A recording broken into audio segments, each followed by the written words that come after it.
भज मन गिरिवरधारी कुंज बिहारी श्रीनाथ जी। भज मन कुंज बिहारी गिरवरधारी श्रीनाथ जी। हरि ओम नमो नारायण। हरि ओम नमो नारायण। हरि ओम नमो नारायण। भज मन गिरिवरधारी कुंज बिहारी श्रीनाथ जी। भज मन कुंज बिहारी गिरवरधारी श्रीनाथ जी। ब्रज जन के प्यारे श्रीनाथ जी। श्रीनाथ जी। ब्रज जन के प्यारे श्रीनाथ जी। श्रीनाथ जी। मेरी आँखों के तारे श्रीनाथ जी। श्रीनाथ जी। मेरी आँखों के तारे श्रीनाथ जी। श्रीनाथ जी। जग के उजियारे श्रीनाथ जी। श्रीनाथ जी। जन के उजियारे श्रीनाथ जी। श्रीनाथ जी। लगे सबसे प्यारे श्रीनाथ जी। श्रीनाथ जी। लगे सबसे प्यारे श्रीनाथ जी। श्रीनाथ जी। भज मन कुंज बिहारी गिरिवरधारी श्रीनाथ जी। भज मन कुंज बिहारी गिरवरधारी श्रीनाथ जी। भज मन कुंज बिहारी गिरिवरधारी श्रीनाथ जी। भज मन कुंज बिहारी गिरवरधारी श्रीनाथ जी। हरि ओम नमो नारायण। ओम नमो नारायण। हरि ओम नमो नारायण। भज मन गिरिवरधारी कुंज बिहारी श्रीनाथ जी। भज मन कुंज बिहारी गिरवरधारी श्रीनाथ जी। मेरी नस नस बोले श्रीनाथ जी। श्रीनाथ जी। मेरी नस नस बोले श्रीनाथ जी। श्रीनाथ जी। आधार हमारे श्रीनाथ जी। श्रीनाथ जी। आधार हमारे श्रीनाथ जी। श्रीनाथ जी। मेरी आत्मा की आवाज श्रीनाथ जी। श्रीनाथ जी। मेरी आत्मा की आवाज श्रीनाथ जी। श्रीनाथ जी। तन मन में बसे हैं श्रीनाथ जी। श्रीनाथ जी। तन मन में बसे हैं श्रीनाथ जी। श्रीनाथ जी। भज मन कुंज बिहारी गिरिवरधारी श्रीनाथ जी। भज मन कुंज बिहारी गिरवरधारी श्रीनाथ जी। भज मन कुंज बिहारी गिरिवरधारी श्रीनाथ जी। भज मन कुंज बिहारी गिरवरधारी श्रीनाथ जी। हरि ओम नमो नारायण। ओम नमो नारायण। हरि ओम नमो नारायण। भज मन कुंज बिहारी गिरिवरधारी श्रीनाथ जी। भज मन कुंज बिहारी गिरवरधारी श्रीनाथ जी। भज मन कुंज बिहारी गिरिवरधारी श्रीनाथ जी। भज मन कुंज बिहारी गिरवरधारी श्रीनाथ जी। बोलिए श्री गोवर्धन नाथ की जय।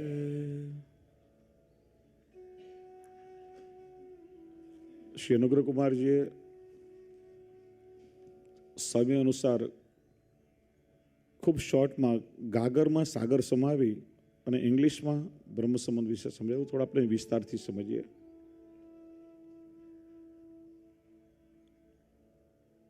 બ્રહ્મ સંબંધ એ પુષ્ટિ માર્ગીય વૈષ્ણવ પરંપરાની મંત્ર દીક્ષા છે.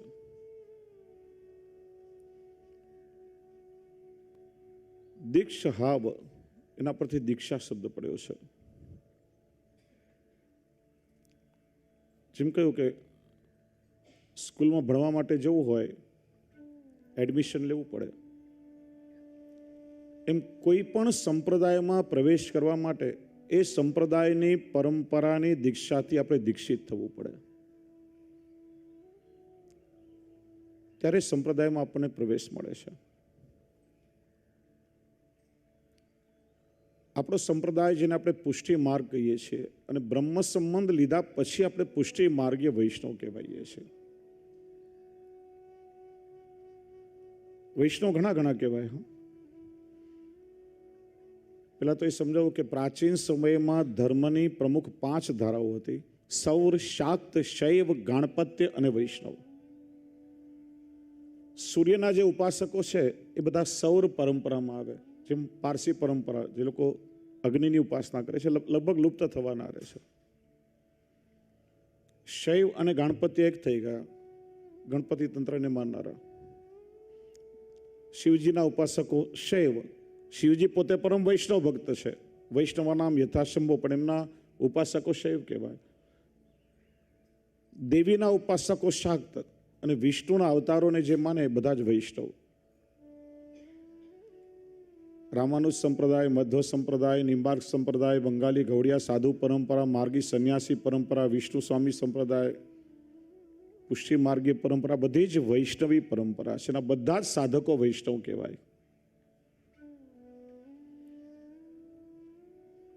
શ્રી મહાપ્રભુજીએ વિષ્ણુ સ્વામી સંપ્રદાયના મતનો સ્વીકાર કર્યો, જેના આદ્ય સ્થાપક આદિનારાયણ ભગવાન પોતે સ્વયં છે.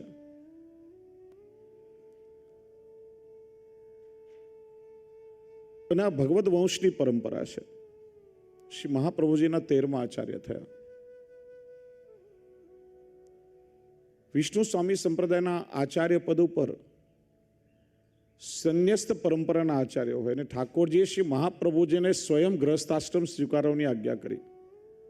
વલ્વાખ્યાન તમે જુઓ, શ્રી મહાપ્રભુ જ્યારે પંઢરપુર પધાર્યા હતા, નેત્ર જ મળતા કીધી વાત, વચન દીધું હાથ. અમને તો ઈચ્છા એ જ છે, હું નંદન તમે તાત. આપ ગ્રહસ્થાશ્રમ સ્વીકાર કરો, મારે આપને ત્યાં પુત્ર સ્વરૂપે પ્રગટ થવું છે, સ્વયં ઠાકોરજી આજ્ઞા કરી. ત્યાં સુધી શ્રી મહાપ્રભુજીની ઈચ્છા નહીં હતી ગ્રહસ્થાશ્રમ સ્વીકારવાની. ઠાકોરજીની આજ્ઞાથી આપણે સ્વીકાર્યું, અને વિષ્ણુ સ્વામી સંપ્રદાયનું પદ આપે બીજાને સોંપ્યું. ઠાકોરજીની આજ્ઞાથી શ્રી મહાપ્રભુજી આ પુષ્ટિ માર્ગ પ્રગટ કર્યો છે. પહેલાં તો પુષ્ટિ શબ્દને આપણે સમજીએ. આ વિષય એટલો બધો ગૌણ છે, કે એટલો ગહન છે, વિસ્તૃત છે. કલાક 2 કલાકમાં તો બહુ સમય ઓછો પડે. 5 કે 7 દિવસ હોય તો એક એક શબ્દને, એક એક અક્ષરને આપણે વિસ્તારથી સમજી શકીએ. પણ 2 દિવસનો સમય છે, 1.5-2 કલાક હાથમાં છે, તો સમય અનુસાર સમજાવવાનો પ્રયત્ન કરીશ. શ્રી મહાપ્રભુજીએ પોતાની ચિંતન પરંપરાનું નામ પુષ્ટિ માર્ગ એવું રાખ્યું છે. પુષ્ટિ એટલે શું? ના સમજનારા લોકો હોય ને કે પુષ્ટિ એટલે બુંદી, ઠોર, મઠડી, મોહનથાળ બધું ખાઈ ખાઈને પુષ્ટ થવું એટલે પુષ્ટિ. આ સ્થૂળ દેહના પોષણ માટે પુષ્ટિ શબ્દ નથી. શ્રીમદ ભાગવતજી અર્થ બતાવ્યો, પોષણમ તદ અનુગ્રહ. ભાગવતજીનો 6થો સ્કંદ પુષ્ટિ લીલા છે, પોષણ લીલા છે. પુષ્ટિ એટલે ભગવાન શ્રી કૃષ્ણની કૃપા, ભગવાનનો અનુગ્રહ, ભગવાનની કરુણા. અને 4થો સમાનાર્થી શબ્દ જોઈતો હોય તો પ્રસાદ. પ્રસાદ શબ્દના 2 અર્થ થાય. પ્રસાદ એટલે કૃપા, અને પ્રસાદ એટલે પ્રસન્નતા. એટલે જ ઠાકોરજીનો પ્રસાદ કોઈ હાથમાં આપે ને, કેમ કે પ્રભુની કૃપા છે, આપણને આમ પ્રસન્નતા થાય. તો અનુગ્રહ, પુષ્ટિ, કૃપા એ પ્રભુનો સર્વોપરી ધર્મ છે.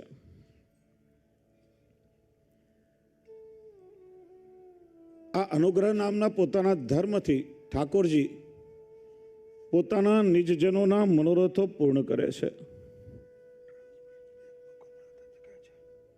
જો ભગવાનમાં અનેક ધર્મો બિરાજે છે. વાસ્તવમાં ભગવાન કોને કહેવાય? આપણે તો ગમે તેની સાથે ભગવાન શબ્દ લગાડીએ, આ ભગવાન, પેલા ભગવાન, તે ભગવાન. ભાગવતકાર કહે છે એતે ચાંસ કલા પુંસ કૃષ્ણસ્તુ ભગવાન સ્વયં. ભગવાન શબ્દ એટલે શું? 6 ધર્મો છે: ઐશ્વર્ય, વીર્ય, યશ, શ્રી, જ્ઞાન અને વૈરાગ્ય. આ 6 ધર્મોનો સમૂહ એટલે ભગ, અને ભગને જે ધારણ કરે તે ભગવાન. જેમ જ્ઞાન હોય તો જ્ઞાનવાન, સંપત્તિ હોય તો સંપત્તિવાન, સ્વરૂપ હોય તો સ્વરૂપવાન. આ 6 ધર્મો એટલે ભગને જે ધારણ કરે તે ભગવાન, અને 6 ધર્મોને ધારણ કરનારા કેવલ કૃષ્ણ છે. જેમ હમણાં જ કહ્યું, કૃષ્ણ જેને વેદો ઉપનિષદો બ્રહ્મ કહે છે. બ્રહ્મ એટલે સુપ્રીમ પાવર,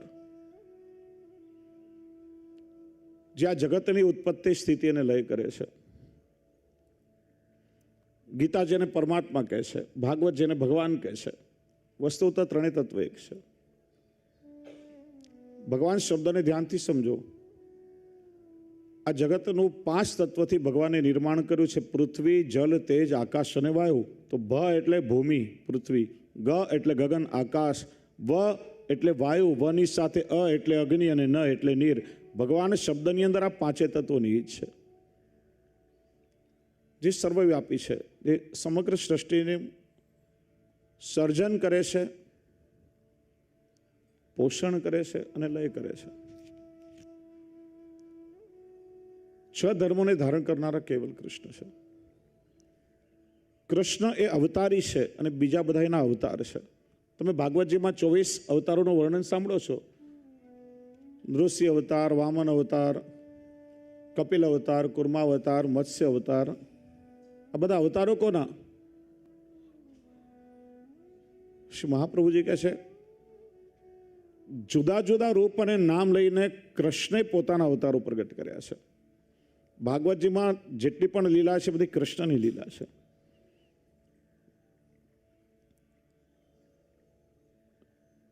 કૃષ્ણ અવતારી પોતે છે. કૃષ્ણ એ અંશી છે અને બીજા બધા એના અંશ છે. અને કેટલા અધિકારથી આ વાત ગીતામાં કૃષ્ણએ પોતે કહી છે: હે અર્જુન, હું જ સર્વોપરી છું. જેમાં અહંકાર નથી. ઘરનો કોઈ વડીલ વ્યક્તિ હોય, હેડ ઓફ ધ ફેમિલી કોઈ હોય, અને એમ કે આ ઘરમાં હું જ સૌથી મોટો છું, તો એનો અહંકાર નથી, એ સત્ય છે. એમ કૃષ્ણ અધિકારથી કહે છે, એમાં અહંકાર નથી. કારણ કે સર્વોપરી સુપ્રીમ પાવર એ પોતે છે. અને એટલા માટે તો અર્જુનને શું કહ્યું? સર્વધર્માન પરિત્યજ્ય મામેકમ શરણમ વ્રજ. બીજે બધે ભટકવાનું છોડી તું સીધો મારા શરણમાં આવ, હું તારો ઉદ્ધાર કરીશ. એટલા માટે બ્રહ્મ કહો, પરમાત્મા કહો, ભગવાન કહો, વાસ્તવમાં એક કૃષ્ણ તત્વ છે.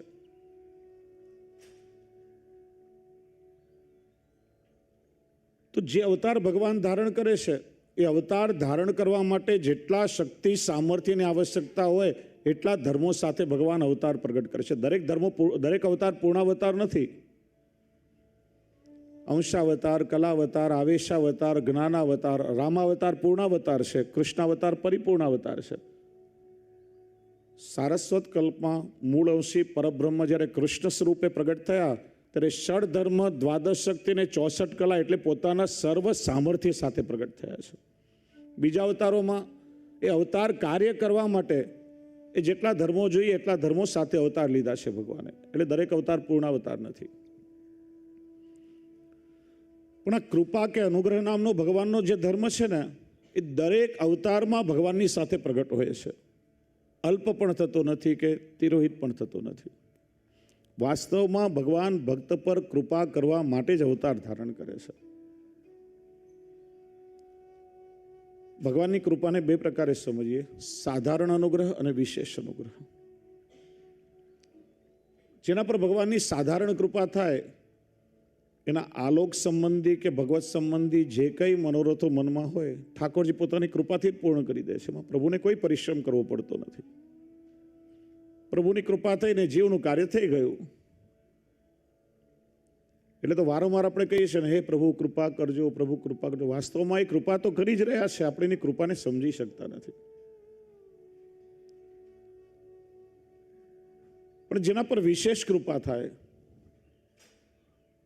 એને ફળ સ્વરૂપે ભગવાન શું આપે? વિશેષ અનુગ્રહસ્તો વિરલજન વિષયો ભગવદ રૂપાત્મક ફલ સાધક. જેના પર પ્રભુની વિશેષ કૃપા થાય એને ફળ સ્વરૂપે ભગવાન બીજું કંઈ નથી આપતા, ઠાકોરજી પોતે જ એના બની જાય છે. પ્રભુ સ્વયં પોતે એના થઈ જાય છે.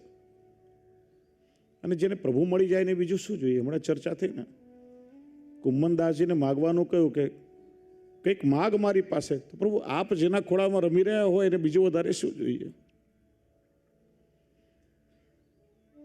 જેમ પ્રહલાદજી પર કૃપા કરી અને કહ્યું કે માગ મારી પાસે, કે પ્રભુ આપના દર્શન થયા પછી આ જગતમાં માગવા જેવું છે શું? તો પુષ્ટિ માર્ગમાં ઠાકોરજીની પ્રાપ્તિ એ જ સર્વોપરી ફળ છે. સામાન્ય રીતે મનુષ્યના 4 પુરુષાર્થ છે: ધર્મ, અર્થ, કામ અને મોક્ષ.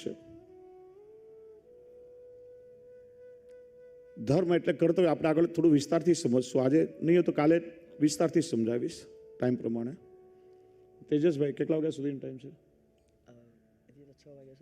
આપણી દર્શનની ટાઈમ લિમિટ શું ખુલવાની? હા, 6:30. Okay, that's good.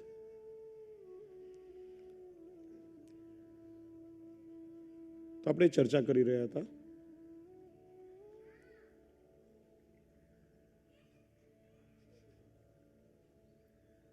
કૃષ્ણ સર્વોપરી તત્વ છે. એટલે જે અવતાર કાર્ય કરવા માટે જેટલા શક્તિ સામર્થ્યની આવશ્યકતા હોય એ ધર્મો સાથે અવતાર પ્રગટ કર્યો. પણ જેના પર વિશેષ કૃપા થઈ જાય, કૃષ્ણ સુપ્રીમ પાવર છે.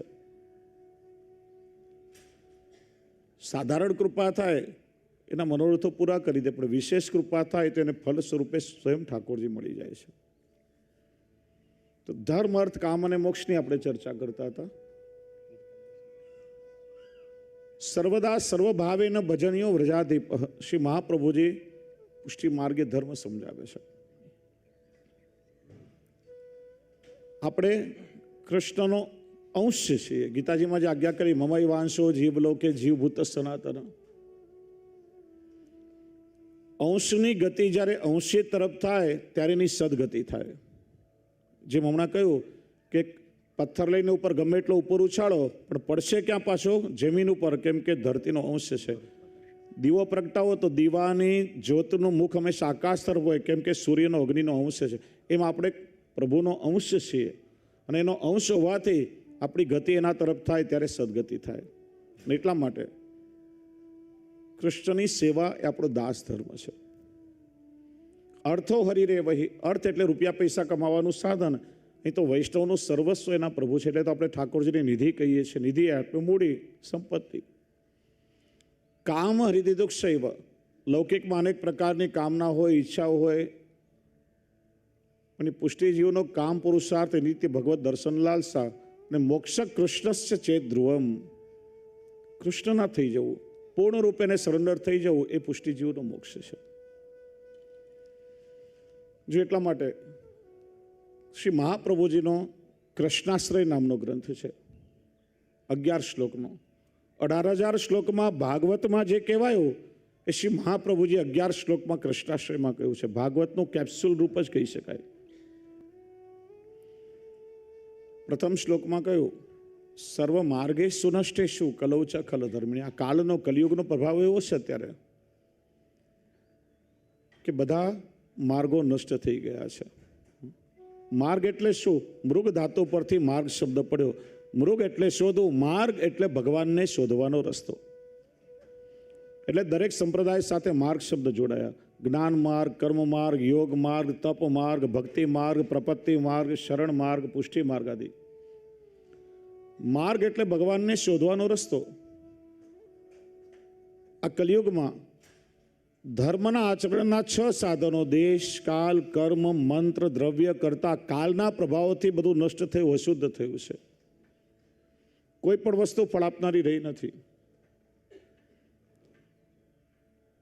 કોઈ પણ માર્ગે તમે ચાલીને પ્રભુ સુધી પહોંચી શકો એ મુશ્કેલ છે. કોઈ પણ માર્ગ તમને ગેરંટી નહીં આપે કે આ માર્ગે ચાલશો તો ભગવાન મળી જ જશે. એક જ ઉપાય છે. દરેક શ્લોકના અંતે શ્રી મહાપ્રભુજીએ પદ મૂક્યું, કૃષ્ણ એવ ગતિર્મમ. ગતિ એટલે આશ્રય, ગતિ એટલે શરણ. આપણા જીવનની ગતિ કૃષ્ણના તરફ થાય. કૃષ્ણના ચરણનો આશ્રય કરશો તો જ તમારો ઉદ્ધાર શક્ય છે. એનું કારણ કૃષ્ણનો સ્વભાવ છે કે અનંત અનંત દોષ કરીને પણ એકવાર જીવના શરણમાં આવે, એના ચરણ પકડી લે ને ત્યારે પ્રભુએ જીવના દોષો સામે જોતા નથી, એ તો કેવલ કૃપા કરે છે. એમનો સ્વભાવ છે. જો ભાગવતજીનો પ્રથમ શ્લોક મંગલાચરણનો, એમાં કૃષ્ણનો બહુ સુંદર પરિચય આપ્યો છે. ભગવાનની આકૃતિ, ભગવાનની કૃતિ અને ભગવાનની પ્રકૃતિ આ ત્રણેયમાં બતાવ્યું છે. સચ્ચિદાનંદ રૂપાય વિશ્વોત્પત્યાદિ હેતવે તાપત્રય વિનાશાય શ્રી કૃષ્ણાય ભયમ નમઃ. ભગવાન કેવા છે? સચ્ચિદાનંદ રૂપાય, સદચિત અને આનંદ રૂપ. ભગવાનનો સદઅંશ એટલા દ્રશ્યમાન જગત. આ જે જગત છે એ પ્રભુનો સદઅંશ છે. એટલે તો શંકરાચાર્યજીના માયાવાદનું શ્રી મહાપ્રભુજીએ ખંડન કર્યું છે.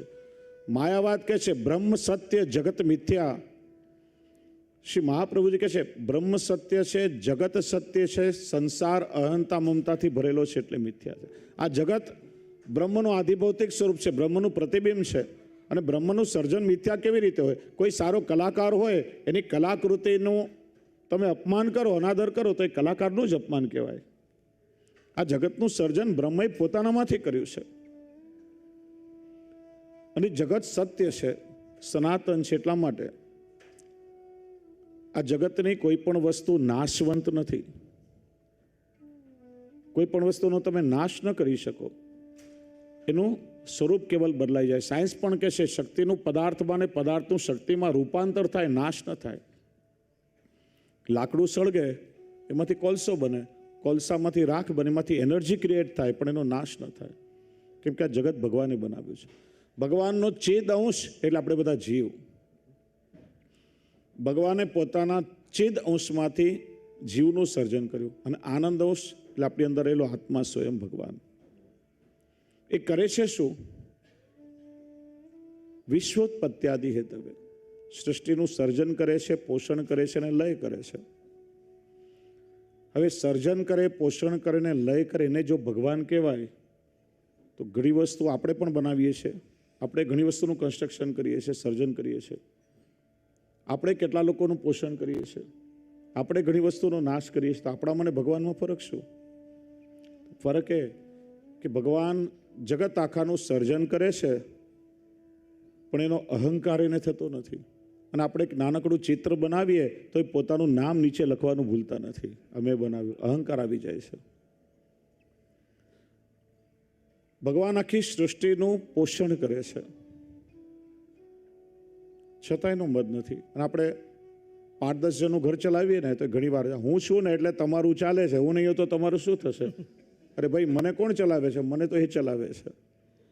આપણે કોઈને નથી ચલાવતા, આખા જગતને પ્રભુ ચલાવે છે. ભગવાન સોનાની દ્વારકા બનાવે અને ડૂબાડી પણ દે. આ સૃષ્ટિનો લય પણ કરી નાખે અને પોતાનામાં સમાવી લે. એનું દુઃખ ભગવાનને નથી. અને આપણા હાથે કાચનું એકાદ વાસણ ફૂટી જાય ને તો હાય હાય મારી બરણી ફૂટી ગઈ, દુઃખ થયા વગર ના રહે. આ જીવમાં ને ભગવાનમાં ફરક છે. પ્રભુની કૃતિ છે. એનો સ્વભાવ કેવો છે? તાપત્રય વિનાશાય. જે જીવ એના શરણમાં આવે એના આધિભૌતિક, આધ્યાત્મિક અને આધિદૈવિક, આપણી ભાષામાં કહીએ તો આધિ, વ્યાધિ અને ઉપાધિ, શારીરિક, માનસિક અને આત્મિક ત્રિવિધ તાપને હરી લે છે. એટલે તો એનું નામ શ્રી હરિ છે. એનો સ્વભાવ છે. અને સ્વભાવ કોને કહેવાય? બહુ કોશિશ કરીએ ને તો એ જલ્દી બદલાય નહીં, જે મૂળમાં હોય. ઘણીવાર સત્સંગમાં બેસીએ, સારી વાતો સાંભળીએ, નક્કી કરીએ, આજ પછી હું ક્યારેય ક્રોધ નહીં કરું. જ્યાં ઘરે આવ્યા નાની નાની વાતમાં આવી જાય, 24 કલાક માણસ હાઈ વોલ્ટેજ રહેતો હોય, કેમ કે સ્વભાવમાં રહેલું છે. પેલા પપ્પા ઓફિસેથી આવ્યા ને તો એની ઘરવાળીએ ચાનો કપ આપ્યો. ચા થોડી ઠંડી થઈ ગયેલી. આ ચા તો ઠંડી છે. તો દીકરો કે પપ્પા મમ્મીના માથા પર મૂકી દો ને, ગરમ થઈ જશે. આખો દિવસ હાઈ વોલ્ટેજ રહેતા હોય, સ્વભાવમાં રહેલું છે. કોઈ અધિ ઉદાર ચરિત્રવાળા વ્યક્તિત્વને આપણે જોઈએ, નક્કી કરીએ કે આજ પછી હવે હું ક્યારેય લોભ નહીં કરું, પણ જલ્દી ખિસ્સામાં જાય જ નહીં, કેમ કે સ્વભાવમાં રહેલું છે. કે છે ને એક જગ્યાએ ગૌશાળાના સંચાલન માટે એક કથાનું આયોજન હતું. હજારો શ્રોતાઓ હતા, સાંભળી રહ્યા હતા, અને સ્વયંસેવકો જોડી લઈને નીકળ્યા. બધા પોતપોતાની શક્તિ પ્રમાણે ગાયની સેવા માટે અનુદાન આપે. એક ભાઈ આવીને બેઠા, જોયું કે પેલા આગળવાળા ભાઈએ 100 રૂપિયાની નોટ નાખી, તો હું પણ ગાય માટે કંઈ આપું. પાકીટમાંથી 100 રૂપિયાની નોટ કાઢી. વળી જોયું કે બાજુવાળાએ 50ની મૂકી, 50થી કામ ચાલે તો 100ની મૂકીને પાછી 50ની કાઢી. વળી જોયું કે પેલા ભાઈએ 10 રૂપિયા મૂક્યા, તો 50ની મૂકીને 10ની એમ કરતાં કરતાં એક રૂપિયાનો સિક્કો હાથમાં પકડ્યો. પેલા વોલેન્ટિયરોને આવતા વાર લાગી, હાથ બંધ હતો, મુઠ્ઠી બંધ, પરસેવો થયો, હાથ ભીનો થઈ ગયો. અરે મારા વાલા રૂપિયા, તને મારાથી દૂર જવાનું આટલું દુઃખ છે કે તું રડે છે? પાછો ખિસ્સા મૂકી દીધો. કેમ કે સ્વભાવમાં રહેલું છે. એમ કૃષ્ણનો સ્વભાવ છે. ભાગવતજીમાં એક બહુ સુંદર શ્લોક છે, વિદુરજી અને ઉદ્ધવજીનો સંવાદ છે. અહો બકીયમ સ્તન કાલકૂટમ જિગાંસયાપાય યદપ્ય સાધ્વી લેભે ગતિમ ધાતૃ ચિત્તમ તતોન્યમ કંવા દયાલુમ શરણમ વ્રજેમ. બકની બેન, બકી એટલે પૂતના, બક એટલે બકાસુર.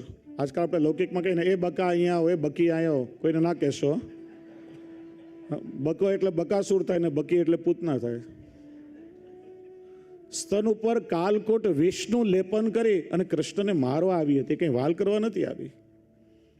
પણ કૃષ્ણનો સ્વભાવ તો તમે જુઓ કે પોતાને મારવા આવી એ પૂતનાને પણ જેને માની ઉત્તમ ગતિ આપી દીધી. એનાથી વધારે દયાળુ આ જગતમાં કોણ છે કે જેના શરણમાં આપણે જવું જોઈએ? એનો સ્વભાવ કૃપા કરવાનો છે. એટલા માટે તો ગોપી ગીતમાં શું કહ્યું? પ્રણત દેહી નામ પાપ કરશણમ. પ્રણત, નત નથી કહ્યું, નત એટલે નમન કરવું. પણ આપણે કહીએ ને, નમન નમન મેં ભેદ હે બહોત નમે નાદાન, દગલબાજ દુના નમે ઓર ચિત્તા ચોર કમાન. પ્રણત, સમર્પણ પૂર્વક પ્રભુને વંદન કરવા. જે પૂર્ણ રૂપે પ્રભુને સમર્પિત થાય એના પાપ, તાપ અને સંતાપને પ્રભુ હરી લે છે. એનો સ્વભાવ છે.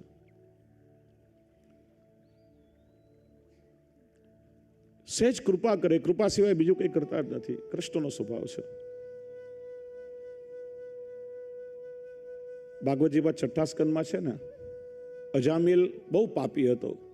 પોતાના જીવનમાં કોઈ પાપ કર્મ કરવાનું બાકી નહીં રાખ્યું હતું. છતાં અંતિમ સમયમાં પોતાના પુત્રને બોલાવવા માટે, દીકરાનું નામ નારાયણ હતું, અને આપણે ત્યાં સિસ્ટમ છે,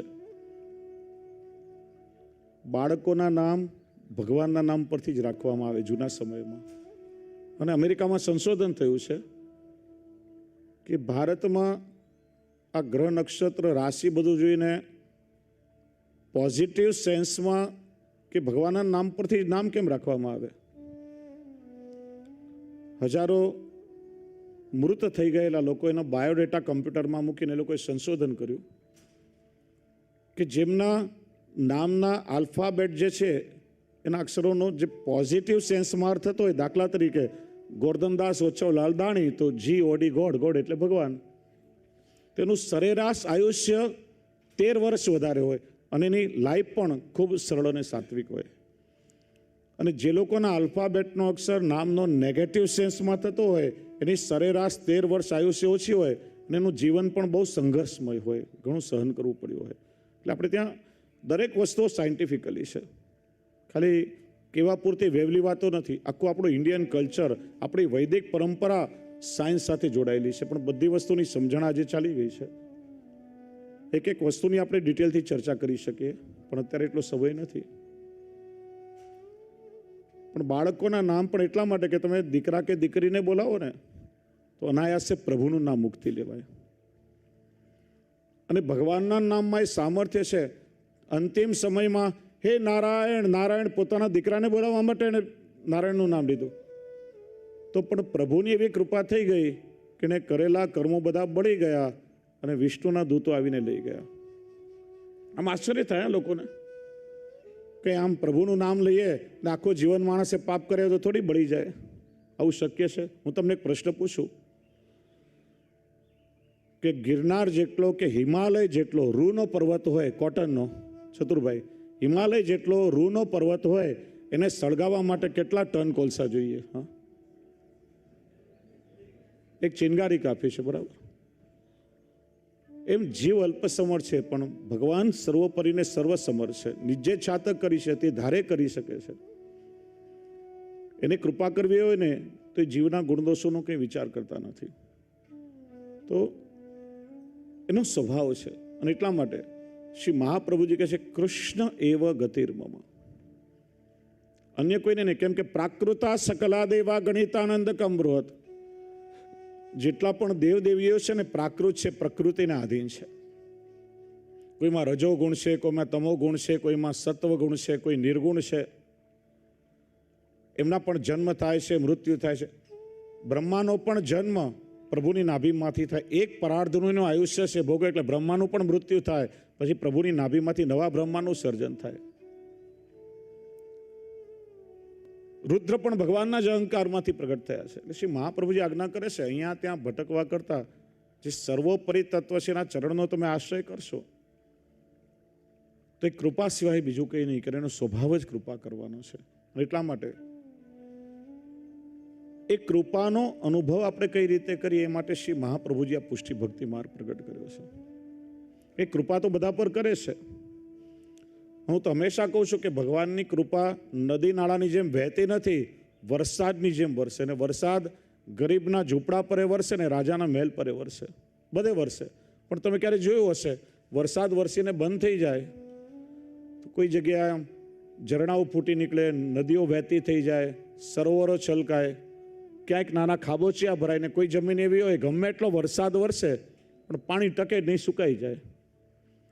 આ જમીનને પણ પાત્રતાના આધારે પાણીની પ્રાપ્તિ થાય, એમ આપણને પણ પાત્રતાના આધારે કૃપાનો અનુભવ થાય. અને એ કૃપાનો અનુભવ કરવાના આપણે પાત્ર બનીએ એ માટે શ્રી મહાપ્રભુજી આ પુષ્ટિ ભક્તિ માર્ગ પ્રગટ કર્યો છે. પોતાની સમગ્ર ચિંતન પરંપરાનું નામ પુષ્ટિ માર્ગ અનુગ્રહાલ માર્ગ રાખ્યું. કેમ કે કૃપા એ સર્વોપરી ધર્મ છે. સામાન્ય રીતે 3 પરિબળથી ભગવાન સૃષ્ટિનું સંચાલન કરે છે: કાળ, કર્મ અને સ્વભાવ. આ સૃષ્ટિ કાળને આધીન છે, કર્મને આધીન છે અને સ્વભાવને આધીન છે. કાળ એટલે સમય જે સતત ગતિશીલ છે. તમે જો એક નાનું બાળક હોય, કાંઈ ના કરે, આખો દિવસ સૂતું હોય તો પણ એ બાળકમાંથી યુવાન થશે, યુવાનમાંથી વૃદ્ધ થશે અને છેવટે મૃત્યુ થશે. કેમ કે કાળનું ગતિચક્ર ચાલ્યા કરે છે. ઘણીવાર આપણે કહીએ કે પેલા ભાઈનો એક સમય હતો, પુષ્કળ સંપત્તિ હતી, આજે રહેવા માટે ઘર નથી, એનો સમય બદલાયો છે. સમય બદલાયા જ કરે, કેમ કે કાળને આધીન છે. સૃષ્ટિની કાળ ગતિશીલ છે. કાળના બે અર્થ થાય. કાળ એટલે મૃત્યુ પણ થાય, એ પણ સનાતન છે. અને કાળ એટલે સમય, જે પણ સતત ગતિશીલ છે. આ બંનેને સમજવું જોઈએ. ભાગવતજીમાં બહુ સરસ વાત કહી છે. આ કલિયુગના જીવો કેવા છે? કાલ વ્યાલ મુખગ્રાસ. કાળ રૂપી સર્પના મુખ પાસે કોળીઓ બનીને બેસેલા એવા આપણે જીવ છીએ. યોજનાઓ 5 અને 10 વર્ષની આપણે કરીએ, 2 વર્ષ પછી આપણે નવા હાઉસમાં રહેવા જશું, દીકરાના લગ્ન કરશું, 5 વર્ષ પછી દીકરીને પરણાવશું, પછી 6 બેડરૂમ વાળું એનાથી મોટું હાઉસ આપણે લેશું. 10-15 વર્ષની યોજનાઓ ઘડી કાઢીએ, પણ 10 મિનિટ પછી આપણું શું થશે એની ખબર નથી આપણને. છે કોઈની પાસે ગેરંટી? ભગવાને કંઈ ફોર્મ ભરવા આપ્યું હતું ઉપરથી? ક્યાં જન્મ લેવો છે, પુરુષનું શરીર જોઈએ કે સ્ત્રીનું શરીર જોઈએ, કેટલું જીવવું છે, કેવું જીવવું છે, કોઈને ખબર નથી. આપણું જીવન જંગલ જેવું છે. અટવી, ભવાટવી કહીએ ને આપણે, અટવી એટલે જંગલ. તમે જંગલમાંથી પસાર થાઓ, વાઘ, વરુ, સિંહ, ચિત્તો, દીપડો, રીંછ, કોઈ હિંસક પશુ હોય ને તો શ્વાસ કે પગલાના અવાજ પરથી ખબર પડી જાય કે નજીકમાં કોઈ હિંસક પશુ છે. પણ પેલો સર્પ ક્યારે સરકતો આવે, પગમાં ડંખ મારીને ચાલી જાય, ખબર ના પડે. એમ કાળરૂપી સર્પના મુખ પાસે કોળીઓ બનીને બેસેલા આપણે જીવ છે. ગેરંટી નથી કે ક્યારે શું થશે. મહાભારતનો એક બહુ સરસ પ્રસંગ છે અને યાદ રાખવા જેવો પ્રસંગ છે કે યુધિષ્ઠિરનો નિયમ હતો કે પ્રતિદિન એની પાસે આવનાર જે યાચકો હોય ને એને પુષ્કળ દાન આપે. કોઈ ખાલી હાથે ન જાય, જેટલું જોઈએ એટલું આપે. એકવાર દાન આપીને નિવૃત્ત થયા, પોતાના મહેલમાં જઈ રહ્યા હતા, એક યાચક આવ્યો. યુધિષ્ઠિરે કહ્યું કે આજે હું આખો દિવસ દાન આપીને થાકી ગયો છું, આજે તમે મારા મહેમાન બની જાઓ, અમારી મહેમાન ગતિ સ્વીકારો, કાલે તમે જેટલું માગશો એટલું દાન મળી જશે. પેલા સંતોષથી અતિથિશાળામાં ગયા. ભીમસેને આખા નગરમાં, હસ્તિનાપુરમાં રાત્રે ઢોલ, તાશા, નોબત શેનાઈ વગડાવ્યો, ઉત્સવ મનાવ્યો. આ અવાજ યુધિષ્ઠિરના કાનમાં પડ્યો. ભીમને બોલાવ્યો, ભીમ આજે કોઈ તહેવાર છે, ઉત્સવ છે, આ નોબત શેનાઈ ઢોલ નગારા વાગી રહ્યા છે? ભીમે કહ્યું, મોટા ભાઈ, મેં ઘણીવાર તમારા મોઢે સાંભળ્યું છે કે માણસનો ક્ષણ માત્રનો પણ ભરોસો નથી કે ક્યારે એના પ્રાણ નીકળી જાય. અને પેલા આવનાર યાચકને તમે દાન લેવા માટે આવતીકાલનો સમય આપ્યો ને, એનો અર્થ કે તમને ખબર પડી ગઈ કે આવતીકાલ સુધી તમે જીવતા રહેવાના છો, એનો ઉત્સવ હું મનાવી રહ્યો છું. યુધિષ્ઠિર કે ભીમ, તમારી આંખો ખોલી નાખી. આવતીકાલનો કોને ભરોસો છે? મેં વચન આપ્યું, કદાચ આવતીકાલે દાન દેવા માટે હું જીવતો ના હોઉં તો મારા વચન શું? કદાચ એવું બને પેલો બ્રાહ્મણ દાન લેવા માટે ના હોય તો એ મારા વચનનું શું થાય? કદાચ એવું થાય કે આજે મારી પાસે દાન દેવાની કેપેસિટી છે, કાલે મારી પાસેથી બધું ચાલ્યું જાય તો દાન કેવી રીતે આપી શકું? કદાચ એવું થાય કે આજે પહેલાંને જરૂર છે ને આવતીકાલેની જરૂરિયાત પૂરી થઈ જાય અને ચાલ્યો જાય તો એ મારા વચનનું શું? ત્યારે ને ત્યારે એને બોલાવીને દાન આપ્યું. મનમાં સારા સંકલ્પ થાય ને તો કાલની પ્રતીક્ષા ન કરવી કોઈ દિવસ, કેમ કે કાલનો કોઈ ભરોસો છે જ નહીં. આખી સૃષ્ટિ કાળને આધીન છે. કર્મ, ભગવાને આ સૃષ્ટિ કર્મને આધીન કરી છે. કર્મને આપણે બે પ્રકારે જાણીએ છીએ. શાસ્ત્ર સંમત જે કરવાની ક્રિયાઓ છે, જે કરવાથી આપણને સુખ મળે, બીજાનું કલ્યાણ થાય, વિકાસ થાય, એને આપણે બધા પુણ્ય કર્મ કહીએ છીએ. શાસ્ત્રથી વિરુદ્ધ જે નહીં કરવાની ક્રિયાઓ છે, જે કરવામાં થોડો સમય મોજ મજા જેવું લાગે પણ પછી અનંતકાળ સુધી દુઃખના દરિયામાં ડૂબાડે, જેનાથી આપણું આધ્યાત્મિક પતન થાય, જેનાથી બીજા કોઈને દુઃખ થાય, હાનિ થાય, બધાને આપણે પાપ કર્મ કહીએ છીએ. માણસ જેવું કર્મ કરે એ પ્રમાણે જીવનમાં દુઃખ અને સુખ કર્મના રૂપે ભોગવવું પડે છે. અને કર્મનો સિદ્ધાંત અટલ છે ને શાશ્વત છે, ક્યારે પણ કોઈને છોડતો નથી. આખી સૃષ્ટિ કર્મને આધીન છે. એવું નથી કે આ જન્મમાં જે કંઈ કર્મ કરી લીધા એનું ફળ ભોગવીને મોક્ષ મળી જશે. આ કરેલા કર્મોના ફળ ભોગવવા માણસે જન્મો લેવા પડે છે અને એ પ્રમાણે દુઃખ અને સુખ જીવનમાં આવે છે. મહાભારતમાં યુદ્ધ પછી પેલા ધૃતરાષ્ટ્ર ભગવાનને પૂછે છે, મને હસ્તિનાપુરનું રાજ્ય વૈભવ મળ્યું, 100 દીકરાઓ થયા, આટલી સંપત્તિ મળી, પણ મારું એવું કયું કર્મ હતું કે હું આંખે આંધળો થયો અને મારા 100 દીકરાઓ મારી સામે મૃત્યુ પામ્યા? ત્યારે ભગવાને એને દિવ્ય દ્રષ્ટિ આપી અને પૂર્વજન્મોનું સ્મરણ થવા લાગ્યું. 60 જન્મ પાછળ ગયો ત્યારે જોયું કે એ જન્મમાં પોતે એક શિકારી હતો. એક વૃક્ષ નીચે કબૂતરો દાણા ચણી રહ્યા હતા અને એક લોખંડની બારીક જાળી ગરમ કરીને ફેંકી, એનાથી 100 કબૂતરો મરી ગયા અને એ કબૂતરની આંખો ચાલી ગઈ. કર્મ કર્યું, બંધનમાં બંધાયો. હવે આ કર્મનું ફળ ભોગવવા પણ એ વ્યવસ્થા હોવી જોઈએ ને. પરિણામે આટલા જન્મો લીધા, એમાં જે પુણ્ય કર્મ થયા, પરિણામે સત્તા, સંપત્તિ, વૈભવ મળ્યું, પણ ત્યારે બેલેન્સમાં રહેલું સંચિત કર્મનું ફળ પાક્યું અને ત્યારે એને ભોગવવું પડ્યું. કર્મનો સિદ્ધાંત અટલ છે. હું એક નાનકડું ઉદાહરણ આપીને સમજાવું કર્મનો સિદ્ધાંત, ખ્યાલ આવશે તમને. કે એક માણસ ચાલીને જતો હતો અને સામે કેસર કેરીનો બગીચો હતો અને મસ્ત આમ મીઠા પાકા કેસર કેરીના ફળો લટકતા હતા. એણે જોયા. કેરી જોઈ કોણે? આંખોએ. પણ આંખો ચાલીને ના જઈ શકે, પગથી ચાલીને ઝાડ પાસે ગયો, ઉપર ચડ્યો. કેરી જોઈ આંખોએ, ચાલીને ગયા પગ, પણ પગ તોડી ના શકે એટલે કેરી તોડી હાથોએ, ખાધી મોઢાએ, જીભે ચાખી પણ જેને ચાખીને રાખી નહીં, રાખી પેટે. જોઈ આંખોએ, ચાલીને ગયા પગ, તોડી હાથોએ, ખાધી મોઢાએ, રાખી પેટે.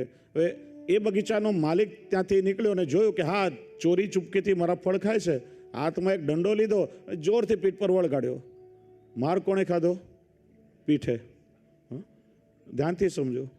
જોઈ આંખોએ, ચાલીને ગયા પગ, તોડી હાથોએ, ચાખી જીભે, રાખી પેટે, પીઠ ખાધો મારે, પણ દુઃખ થયું તો આંસુ ક્યાંથી નીકળ્યા? આંખમાંથી. કેમ કે જોઈએ તે કોણે? આ ફરી ફરીને ત્યાં જ આવે પાછું. આ છે કર્મનો સિદ્ધાંત, જે અટલ અને શાશ્વત છે. સૃષ્ટિ કર્મને આધી છે. અને ત્રીજું પરિબળ છે સ્વભાવ. દરેક વસ્તુ પ્રકૃતિમાં એના સ્વભાવ પ્રમાણે કામ કરે છે. અગ્નિનો સ્વભાવ ઉષ્ણતાનો છે, ક્યારે ઠંડક ના આપી શકે. પાણીનો સ્વભાવ શીતળતાનો છે, તમે એને અગ્નિ ઉપર મૂકો તો ગરમ થઈ જાય, પણ અગ્નિથી દૂર કરો પાછું પોતાના મૂળ સ્વભાવમાં આવી જાય, ઠંડુ થઈ જાય. કાંટાનો સ્વભાવ ખૂંચવાનો છે, તીક્ષ્ણતાનો છે. કાંટા વાગે. ઘડિયાળમાં પણ કાંટા હોય ને, એટલે આપણે પૂછીએ ને કેટલા વાગ્યા.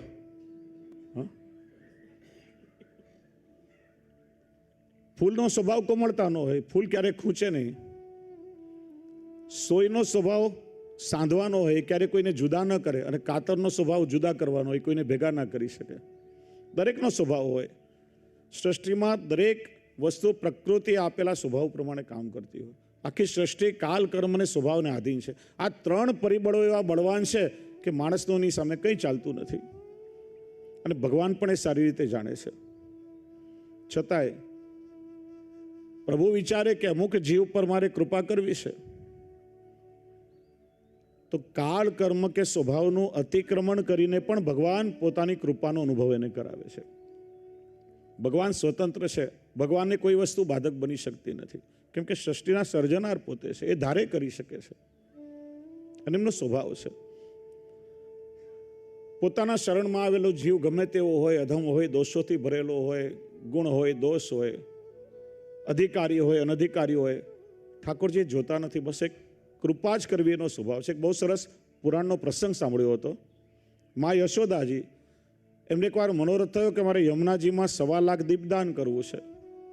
વ્રજની ગોપીઓને બોલાવી, મારી ઈચ્છા છે યમુનાજીમાં 1.25 લાખ દીપદાન કરવું છે. હું એકલી કેટલા દીવડા તરાવું? ચાલો આપણે બધા સાથે મળીને દીપદાન કરીએ.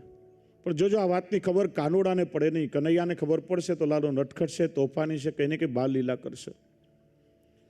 કાનુડાને ખબર ના પડે એ રીતે મૈયા બધી ગોપીઓ સાથે યમુનાજીના તટ પર આવી અને યમુનાજીમાં દીવડાઓ તરાવે છે, દીપદાન કરે છે. કનૈયાએ વિચાર્યું કે આજે મૈયા છુપાઈને કંઈક કરી રહી છે. ચાલો આપણે જઈને જોઈએ માં શું કરે છે. કોઈની દ્રષ્ટિ ના પડે, નજર ના પડે એ રીતે સંતાતો છુપાતો કાનુડો ત્યાં આવ્યો અને જે તરફ યમુનાજીનો જલપ્રવાહ ગતિ કરી રહ્યો હતો નીચાણવાળા ભાગમાં કેડબૂડ જલમાં જઈને ઊભો રહ્યો. અને જે દીવડાઓ તરતા તરતા સામે આવે એને લઈ લઈને કિનારે તારવા લાગ્યો. એક ગોપીની દ્રષ્ટિ પડી, નજર પડી. જો મૈયા કાનુડો તો અહીંયા ઊભો છે અને વધારે ને વધારે પાણીમાં ઊંડો ઉતરતો જાય છે. માનું હૃદય તું વાત્સલ્યથી મૈયા કહ્યું, બેટા અહીંયા પાણી ઊંડું છે, બહાર નીકળ. અહીંયા ઊભો રહીને શું કરે છે? કે માં તમે બધા જે દીવડાઓ તરાવો છો ને એને લઈ લઈને હું કિનારે તારવું છું. મૈયાએ કહ્યું, બેટા હું છું, આટલી બધી અનેક ગોપીઓ છે, તું કેટલાના દીવડાને કિનારે તારવીશ? બોલે બધા દીવડાઓની જવાબદારી મારી નથી, પણ જે તરતા તરતા મારી સન્મુખ આવશે એને તારવાની જવાબદારી મારી. જે તરતા તરતા સન્મુખ આવશે એને તારવાની જવાબદારી. એટલે આપણે કીર્તનમાં કહીએ ને, શરણ આયે સોઈ તારે, જે જન શરણ આયે સોઈ તારે. કૃષ્ણનો સ્વભાવ છે. એટલા માટે શ્રી મહાપ્રભુજી કહે છે આ કલિયુગમાં કોઈ સાધન તમને કામ નહીં લાગે, એની કૃપા એ સર્વોપરી છે. એ મળશે તો એની કૃપાથી મળશે. અને કૃપા ક્યારે થશે કે તમે એને શરણાગત બની જાઓ, પછી એનો સ્વભાવ કૃપા કરવાનો છે. એ કૃપા જ કરશે, બીજું નહીં કરે. કૃષ્ણ એ વગતિર્મમ. એટલા માટે બ્રહ્મ સંબંધ છે ને એ સમર્પણનો સૌથી મોટો સિદ્ધાંત છે. હાથમાં તુલસી દળ લઈ અષ્ટાક્ષર અને પંચાક્ષર મંત્રની વચ્ચે 84 અક્ષરનો જે ગદ્ય મંત્ર છે એ બોલી આપણે કૃષ્ણના ચરણોમાં સર્વસ્વ સમર્પણ કરી આત્મનિવેદન કરીએ છીએ અને એની શરણાગતિ સ્વીકારી લઈએ છીએ. હે પ્રભુ, હું જેવો છું એવો તમારો છું. અને પ્રભુના શરણમાં ગયા પછી એ કૃપાળુ છે. એણે આપણો હાથ પકડ્યો છે તો આપણામાં દ્રઢતા, વિશ્વાસ અને શ્રદ્ધા આ સૌથી વધારે હોય. પહેલું પગથિયું છે. જેમ અનુગ્રહ કુમારજી કહ્યું, ફેથ, વિશ્વાસ, શ્રદ્ધા એ પુષ્ટિ માર્ગનું પહેલું પગથિયું. શ્રી મહાપ્રભુજી વિવેક ધૈર્યાશ્રયમાં સમજાવે છે, અવિશ્વાસો ન કર્તવ્ય સર્વથા બાધકસ્તુ સ.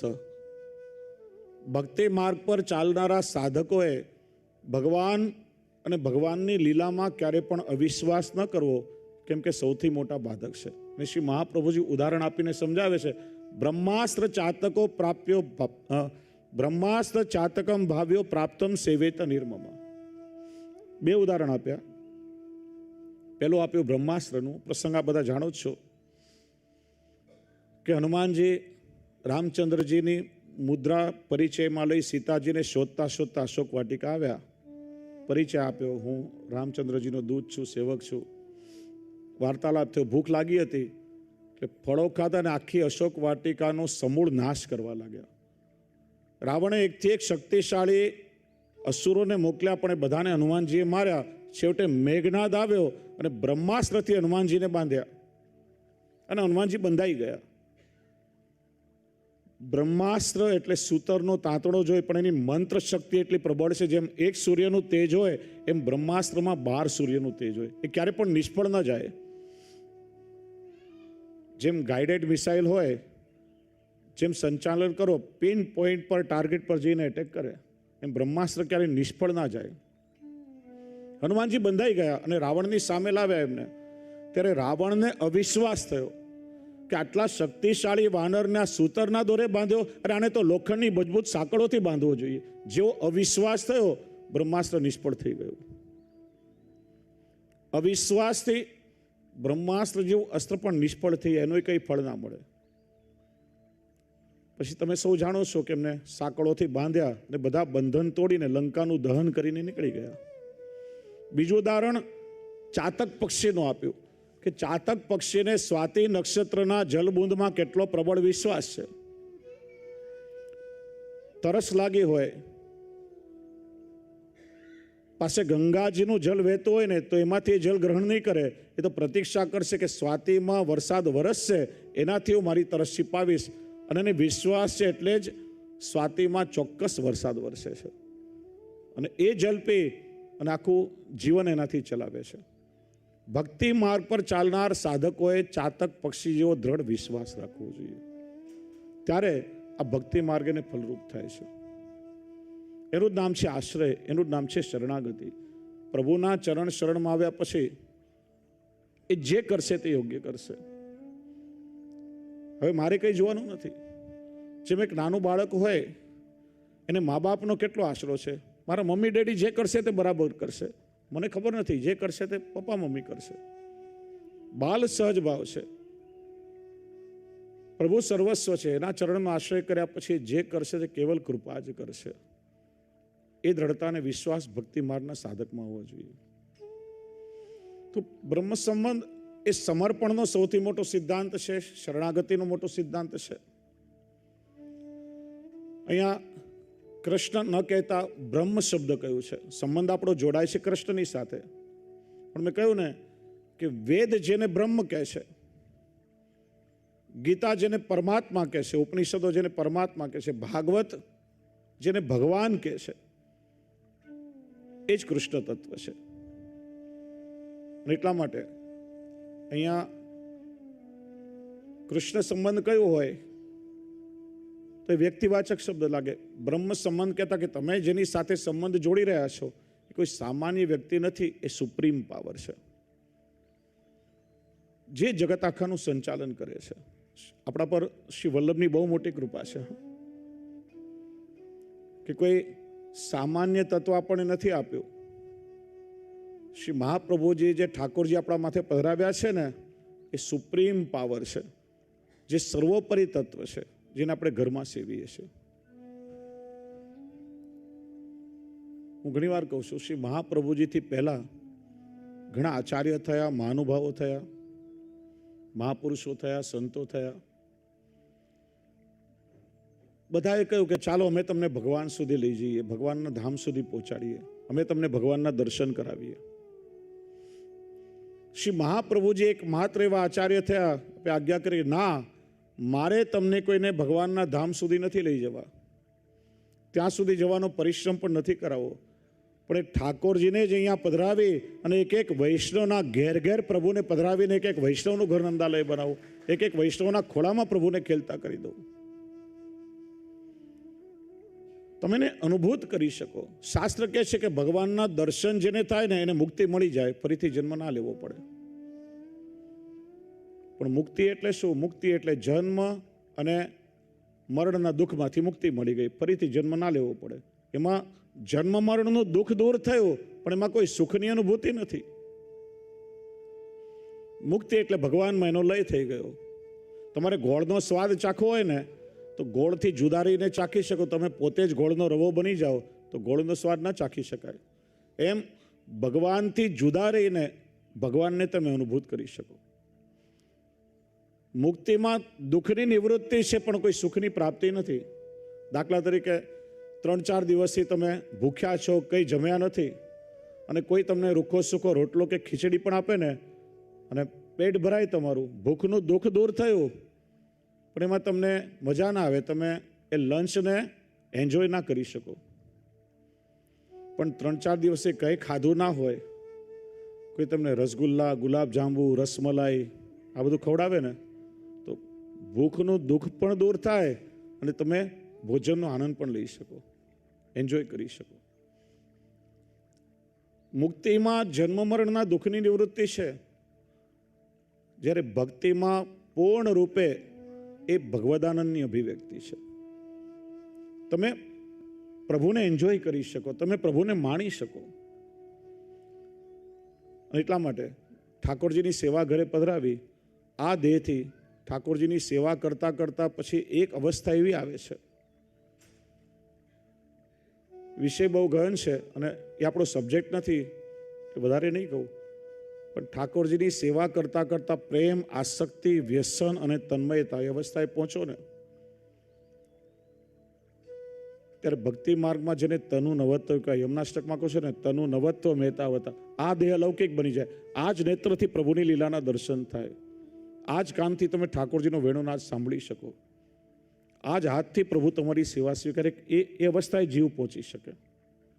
એ માટે આપણે કહીએ છીએ કે સાધન પણ સેવા છે અને ફલ પણ સેવા છે.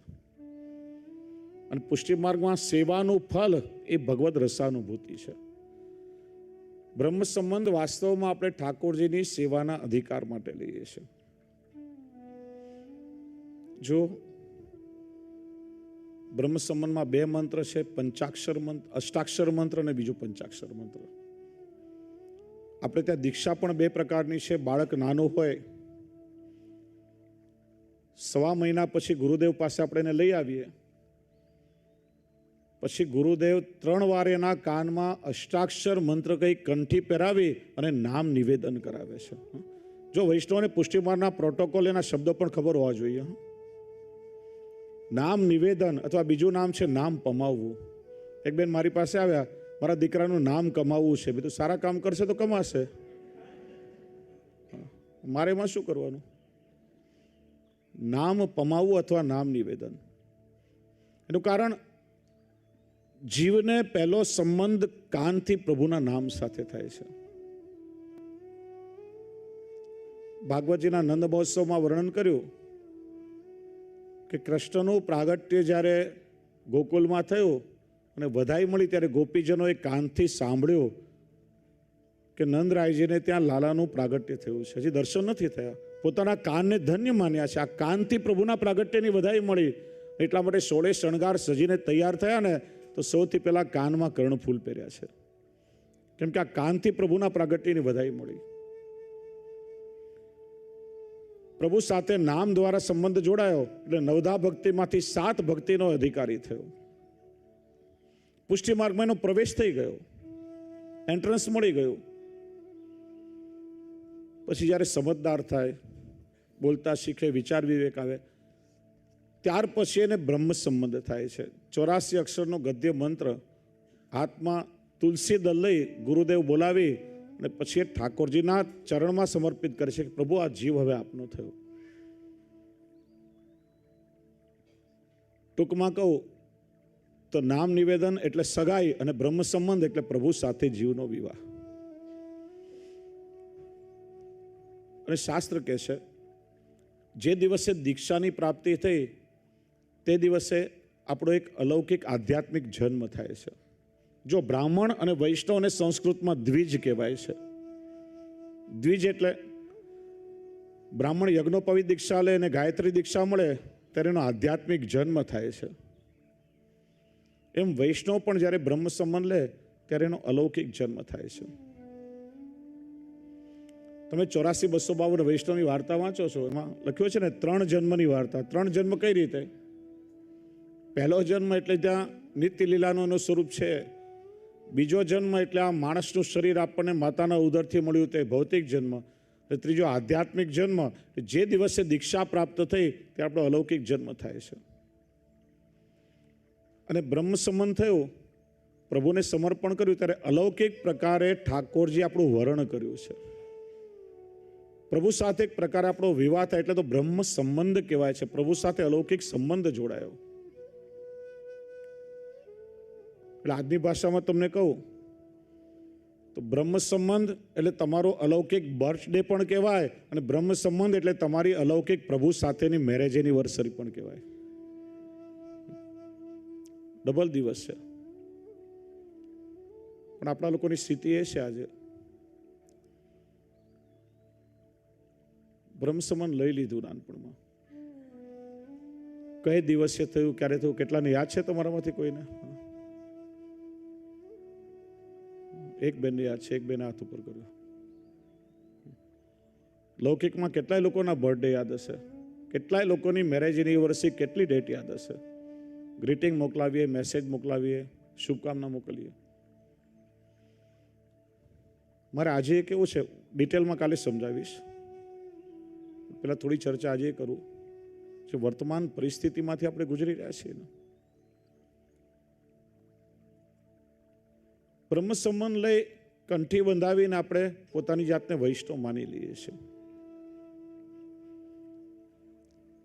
કારણ કે વારસાગત પરંપરાગત રૂપમાં આપણે લોકોએ ધર્મને સ્વીકાર્યો છે. પૂર્વજો આપણા હિન્દુ હતા, વૈદિક પરંપરાનું અનુસરણ કરતા હતા. આપણા મા બાપ વૈષ્ણવ હતા. ગુરુદેવ ગામમાં પધાર્યા, નાનપણમાં કંઠી બંધાવી, બ્રહ્મસમ લેવડાવી લીધું, બસ પૂરું થઈ ગયું. ત્યાર પછી આપણું મૂળ શું, આપણી પરંપરા શું, આપણી સનાતન વૈદિક પરંપરા શું, હિન્દુ ધર્મ શું, કેટલા સંપ્રદાયો આપણા હિન્દુ ધર્મમાં છે, આપણી પરંપરા, આપણો સંપ્રદાય કયો છે, આપણા ઈષ્ટ કોણ છે, આપણી આચાર્ય પરંપરા કઈ છે, આપણી દીક્ષા પરંપરા કઈ છે, એક વૈષ્ણવ તરીકે આપણી શું જવાબદારી છે, કેટલા લોકો આપણે એને સમજવાનો પ્રયત્ન કરીએ છીએ. બહુ સરળતાથી આપણને મળી ગયું છે અને વારસાગત મળી ગયું છે એટલે આપણને લોકોને એની બહુ કિંમત નથી. આજે વિસ્તાર બહુ વધ્યો છે, વિસ્તાર ઓછો નથી. એક સર્વે કરવામાં આવ્યો, હું એક ઘટના તમને કહું, આજથી 20 વર્ષ પહેલા બનેલી ઘટના છે. મુંબઈમાં અમારા એક મિત્ર છે, આર્કિટેક્ટ છે, એજ્યુકેટેડ છે, લગભગ 90 દેશોનો પ્રવાસ કર્યો છે, અને 4-5 પેઢીથી પરંપરાથી ઘરમાં સેવા બિરાજે, ચુસ્ત વૈષ્ણવ પરિવાર. એમનો દીકરો ઓસ્ટ્રેલિયામાં ભણે. વેકેશનમાં ઘરે આવ્યો, દાદીમાં સેવા કરતા હતા કે પપ્પા દાદીમાં આ કૃષ્ણની સેવા કરે છે, એનાથી શું થાય, કેમ કરવી જોઈએ? તમે ગળામાં કંઠી પહેરો છો, પહેરવાથી શું થાય? વારે ઘડીએ તમે કહો છો કે તિલક કરવું જોઈએ, શા માટે કરવું જોઈએ? અહીં તો બધાને ખબર હશે ને, daddy why we do this, Y this is major question બાળકોને. અને હોવો જ જોઈએ, હું તો કહું છું.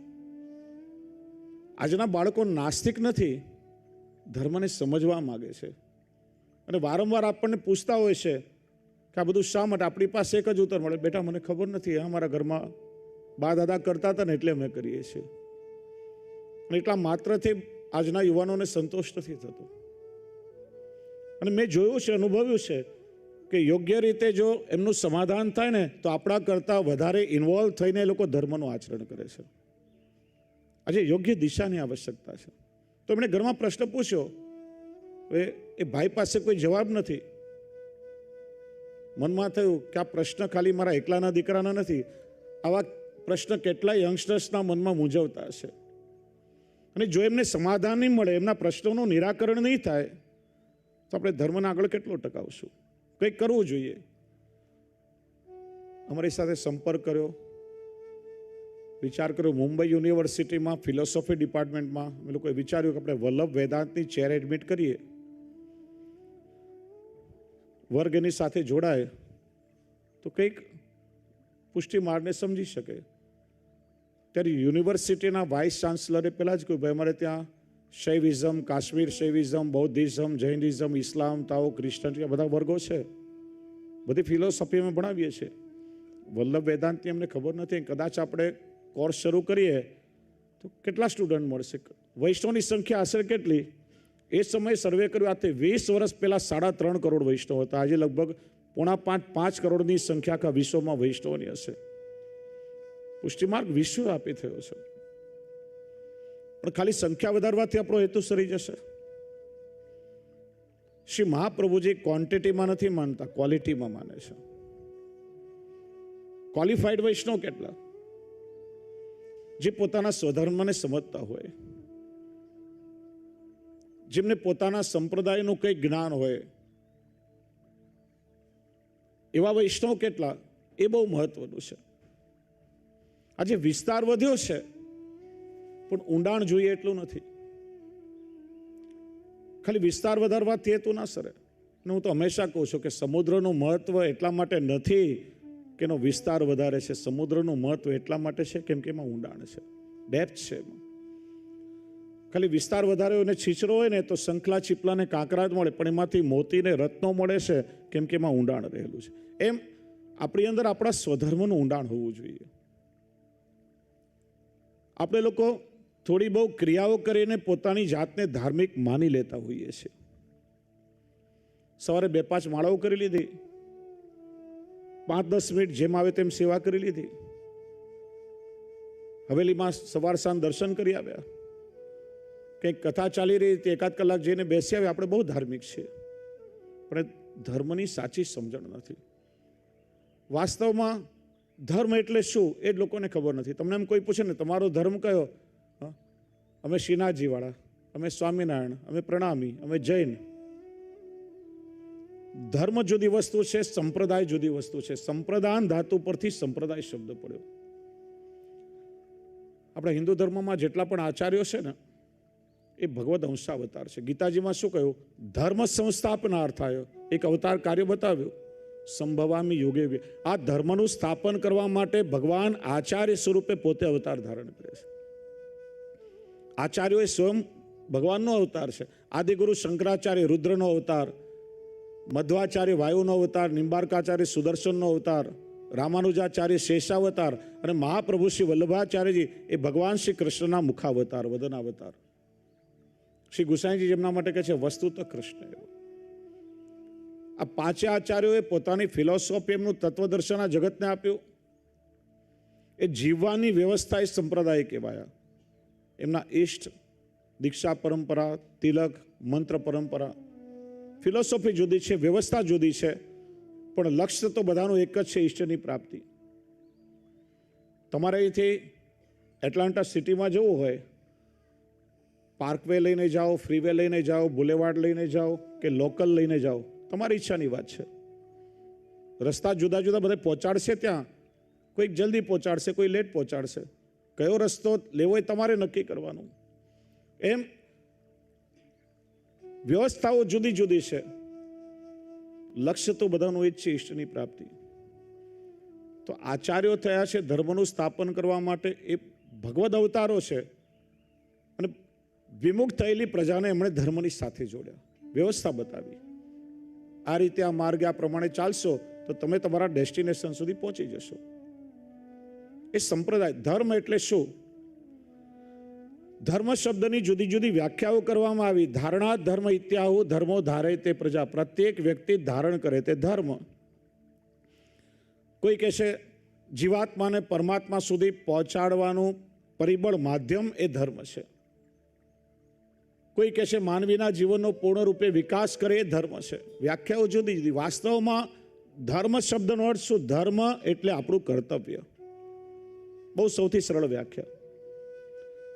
જુદી જુદી અવસ્થાને જુદી જુદી પરિસ્થિતિમાં તમારે જે તમારા કર્તવ્યનું પાલન કરવાનું છે, શું કરવું જોઈએ, શું ન કરવું જોઈએ, આટલી સમજ તમારી અંદર આવે તો એનું નામ છે ધર્મ. અને એટલા માટે એને જુદા જુદા વિભાગ કરવામાં આવ્યા. દેહ ધર્મ, આત્મધર્મ, વર્ણ ધર્મ, આશ્રમ ધર્મ, વિશેષ ધર્મ, આપદ ધર્મ, ભગવત ધર્મ. દેહ ધર્મ એટલે માણસનું શરીર છે, તો એક મનુષ્ય તરીકે આપણે શું કરવું જોઈએ, જેને આપણે હ્યુમાનિટી કહીએ છીએ, માનવી તરીકે મારી શું જવાબદારી છે, બીજા બધા પશુઓ કરતા હું જુદો કઈ રીતે પડું. જો એક બહુ સરસ પ્રસંગ છે. બધા પશુઓ બ્રહ્માજી પાસે આવ્યા કે તમે મારી સાથે બહુ અન્યાય કર્યો છે. પૂછ્યું કેમ? કે આ માણસને તમે કેવો બનાવ્યો? કરે બધું માણસ અને ઉદાહરણ મારા પશુઓ ના દેવાય, એવું કેમ? પૂછ્યું શું થયું?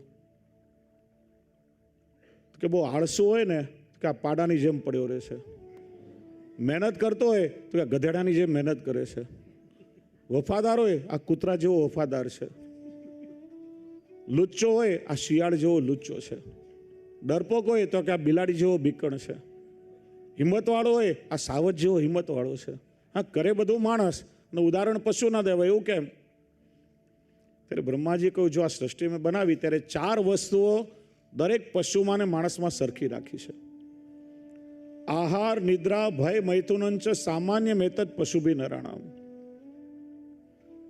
આહાર, પશુઓ ચરે, રખડે, આખો દિવસ ફરે, રખડે ને પોતાનું પેટ ભરી લે ચરીને. એમ માણસ પણ સવારે ભૂખ્યો ઉઠે છે, રાત્રે કોઈ ભૂખ્યા સૂતા નથી. ગમે તેમ પરિશ્રમ કરીને આપણે પેટ ભરી લઈએ છીએ. નિદ્રા, થાકીને પશુઓ વિશ્રામ કરે, માણસ પણ થાકે એટલે નિદ્રાધાન થાય. ત્રીજું ભય, દરેકને પોતાનાથી બળવાનનો ભય સતાવતો હોય છે, એટલે મૃત્યુનો ભય તો બધાને સતાવે છે. અને આજકાલ સૌથી મોટો ભય તોનો ભય, તો ભવિષ્યનો ભય. શેર બજારમાં ઇન્વેસ્ટમેન્ટ કર્યું પણ શેરના ભાવ નીચે જશે તો?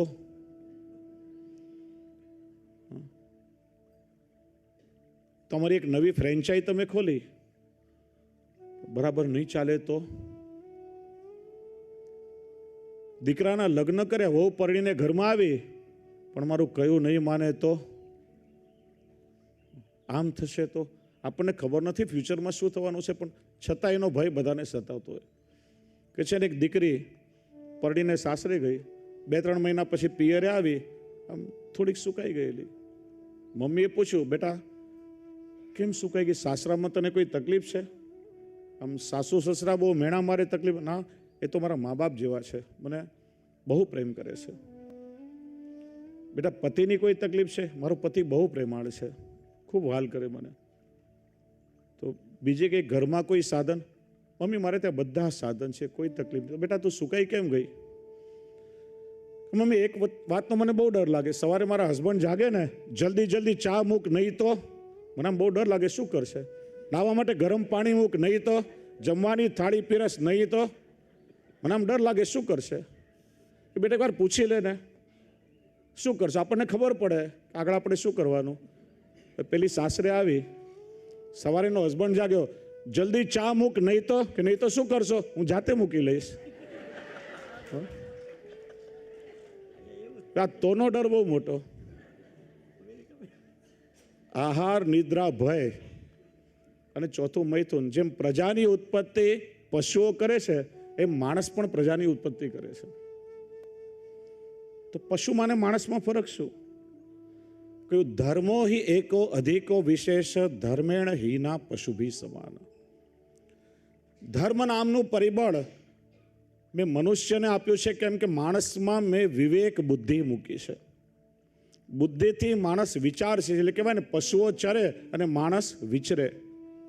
આ માતા છે, પિતા છે, ભાઈ છે, બેન છે, પત્ની છે, દીકરો છે, દીકરી છે, બધો વિવેક માણસમાં હોય, કોઈ પશુઓમાં ના હોય. બુદ્ધિથી માણસ વિચારશીલ છે. આપણે બુદ્ધિથી વિચારી શકીએ સાચું શું, ખોટું શું, પાપ શું, પુણ્ય શું. અને આ માણસનું શરીર એકમાત્ર સાધન છે કે જેનાથી બુદ્ધિપૂર્વક વિચાર કરીને તમે તમારો આલોક પણ સુધારી શકો અને પરલોક પણ સુધારી શકો. બંનેને માણસ સુધારી શકે.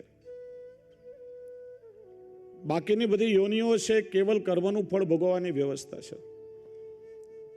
એટલે કહ્યું ધર્મેણ હીના પશુભી સમાના. માણસ થઈને જે પોતાના ધર્મને છોડી દે, ધર્મથી વિમુખ થાય, એમાં ને પશુમાં કોઈ ફરક નથી, કેમ કે બાકીના 4 ગુણો તો એક સરખા છે.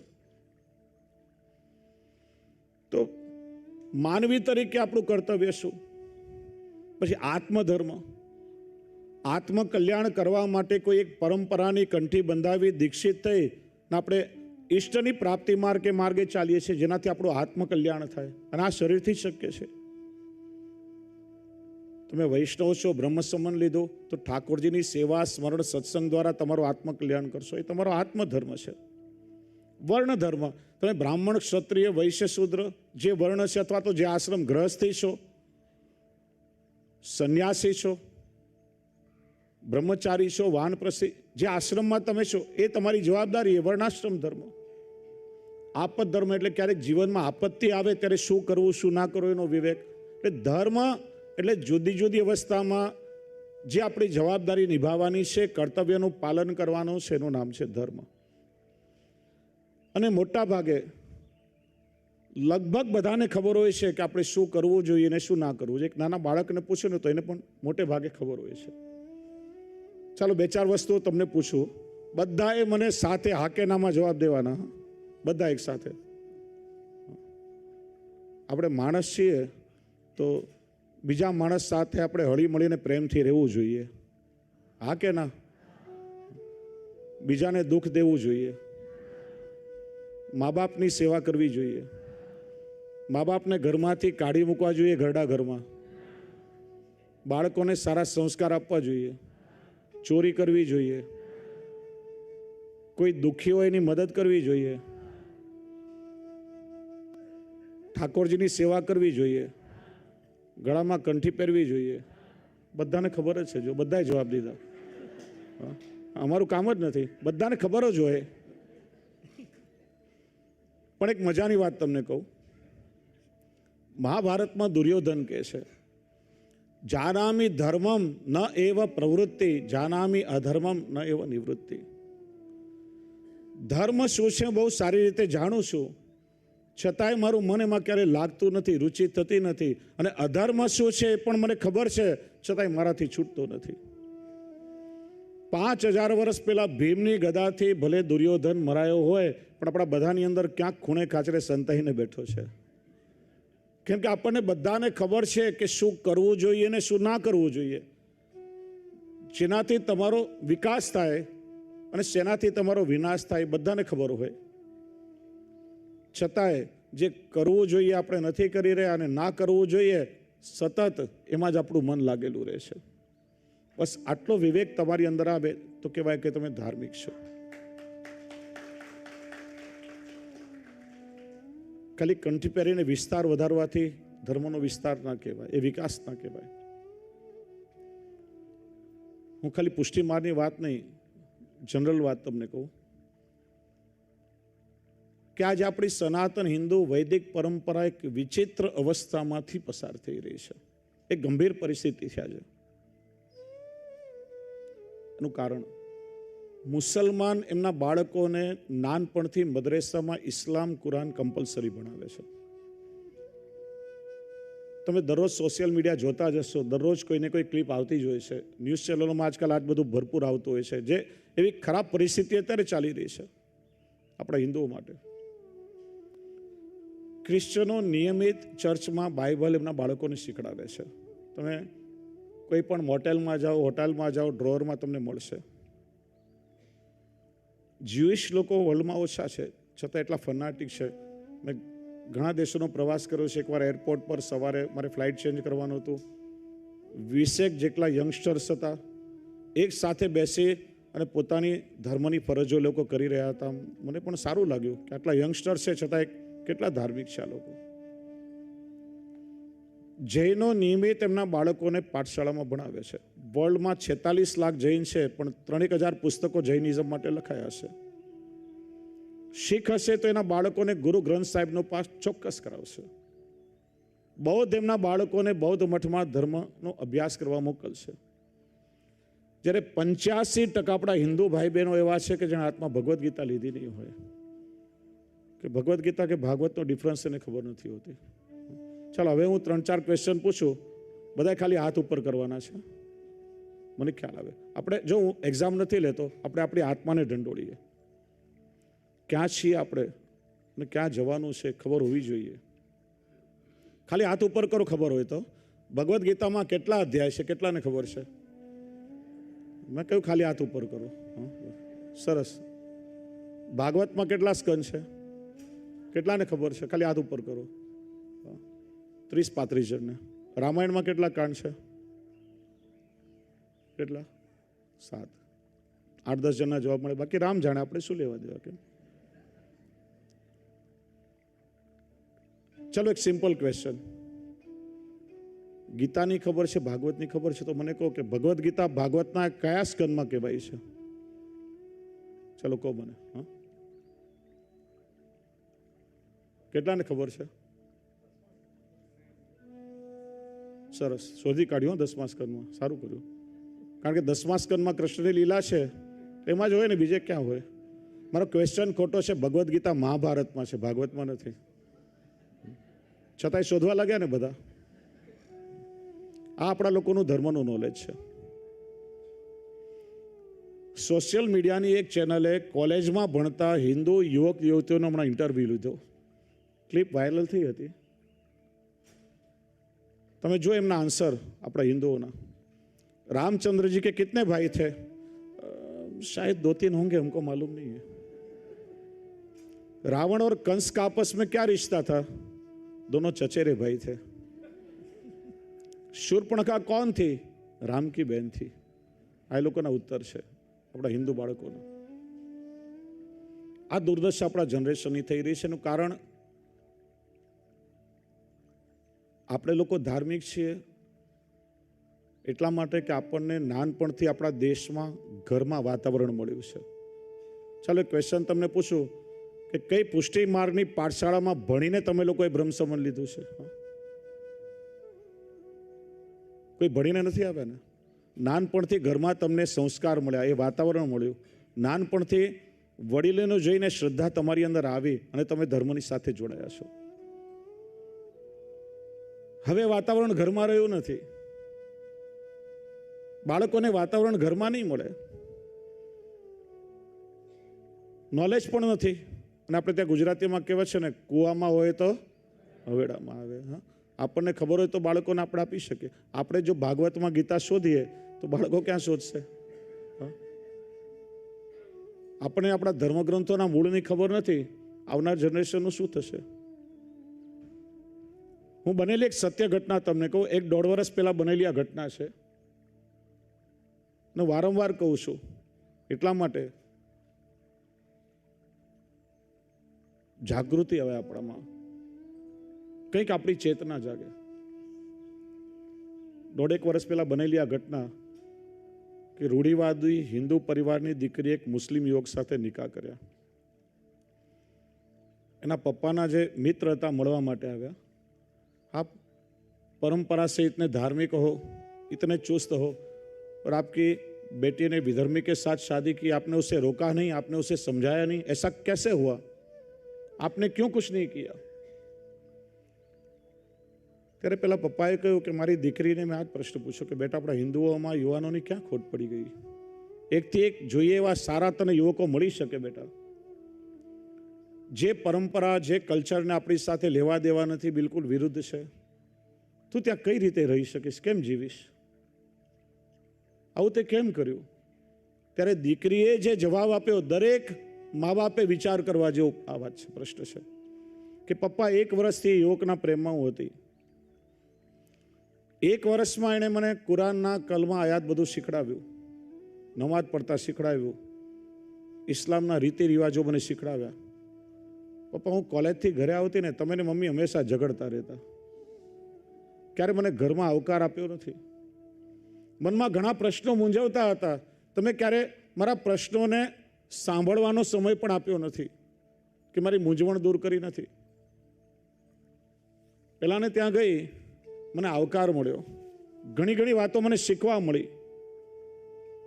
બધી પરંપરા 1 વર્ષમાં એણે મને શીખડાવી, મારું માઇન્ડ ચેન્જ કર્યું અને સમજણપૂર્વક કન્વર્ટ થઈ મેં એની સાથે નિકાહ કરી લીધા. પણ એક વાતનો જવાબ દો કે 25 વર્ષમાં તમે મને શું શીખડાવ્યું કે જેનાથી હિન્દુ ધર્મ પ્રત્યે મને લાગણી કે પ્રેમ થાય કે મને ધર્મ સાથે જોડાવાનું મન થાય? પપ્પા નતમસ્તક થયા, કોઈ જવાબ નથી એમની પાસે. વાત પણ સાચી છે, આ એક પરિવારની વાત નથી, આપણા એક ઘરની પરિસ્થિતિ છે. 20-25 વર્ષમાં આપણે આપણા બાળકોને એવા કયા સંસ્કાર આપ્યા નાનપણથી કે એને ધર્મ સાથે જોડાવાનું મન થાય, એનો ઉત્સાહ જાગે, એ આગળ વધે. ઉલટો આપણે ઘરમાં સેવા કરતા હોઈએ અને બાળક નજીક આવે, એ દૂર જાય, બહાર નીકળ, નાના છો, બહુ વાર છે હજી, ફટકારીને દૂર કાઢી મૂકીએ છીએ. વૈષ્ણવ પરિવારમાંથી દીકરી પરણીને આવી હોય અને સાસુને કે મમ્મી સાંજે હવેલીમાં શેરના દર્શન કરી આવું, બહુ નાના છો, લોકો શું કહેશે, ભક્તાણી બની ગયા, હા હમણાં જવાની શું જરૂર, બહુ વાર છે, ક્યાંય નથી જવું. આપણે ક્યારે પણ આપણા બાળકોને પ્રભુ સુધી પહોંચવા દેતા નથી. ઘરમાં પણ એ વાતાવરણ નથી ઘરમાં સત્સંગ રહ્યો. અને પછી આપણે લોકો અપેક્ષા રાખીએ કે આપણા બાળકો આપણી પરંપરાનું વહન કરે, તો હાઉ ઇટ ઇઝ પોસિબલ? મારે એટલું જ કહેવું છે મિત્રો, સમય થયો છે, દર્શનનો સમય. આ બધામાંથી આપણે બહાર નહીં નીકળી શકીએ. અને એટલા માટે જો હું મૂવી કલ્ચરનો વિરોધી છું, પણ એક વાત ચોક્કસ છે કે હમણાં એક પિક્ચર નીકળ્યું છે, ધ કેરલ સ્ટોરી. દરેક વડીલોએ જોઈને પોતાના દીકરા દીકરીઓને બતાવવા જેવું આ પિક્ચર છે. એકવાર ચોક્કસ જોવા જેવું છે, ફેમિલી સાથે ઘરમાં. કદાચ થોડી અતિશયોક્તિ છે, પણ એમાં એક સૌથી મોટી શીખ એ જ છે કે આપણા દેશમાં આપણી હિન્દુ યુવતીઓ કે બાળકોને ધર્મનું જ્ઞાન ન હોવાના કારણે એટલું ઇઝીલી એમને કન્વર્ટ કરીને બીજા દેશમાં લઈ જઈને જેમની દુર્દશા થઈ રહી છે એમને સમજ આવશે. તમે જો તમારા બાળકોને બતાવો ત્યારે ખ્યાલ આવશે કે આપણી પરંપરા, આપણા હિન્દુ આજે કઈ તરફ જઈ રહ્યા છે. કારણ કે પોતાના મૂળની ખબર નથી, સનાતન ધર્મ શું એ ખબર નથી.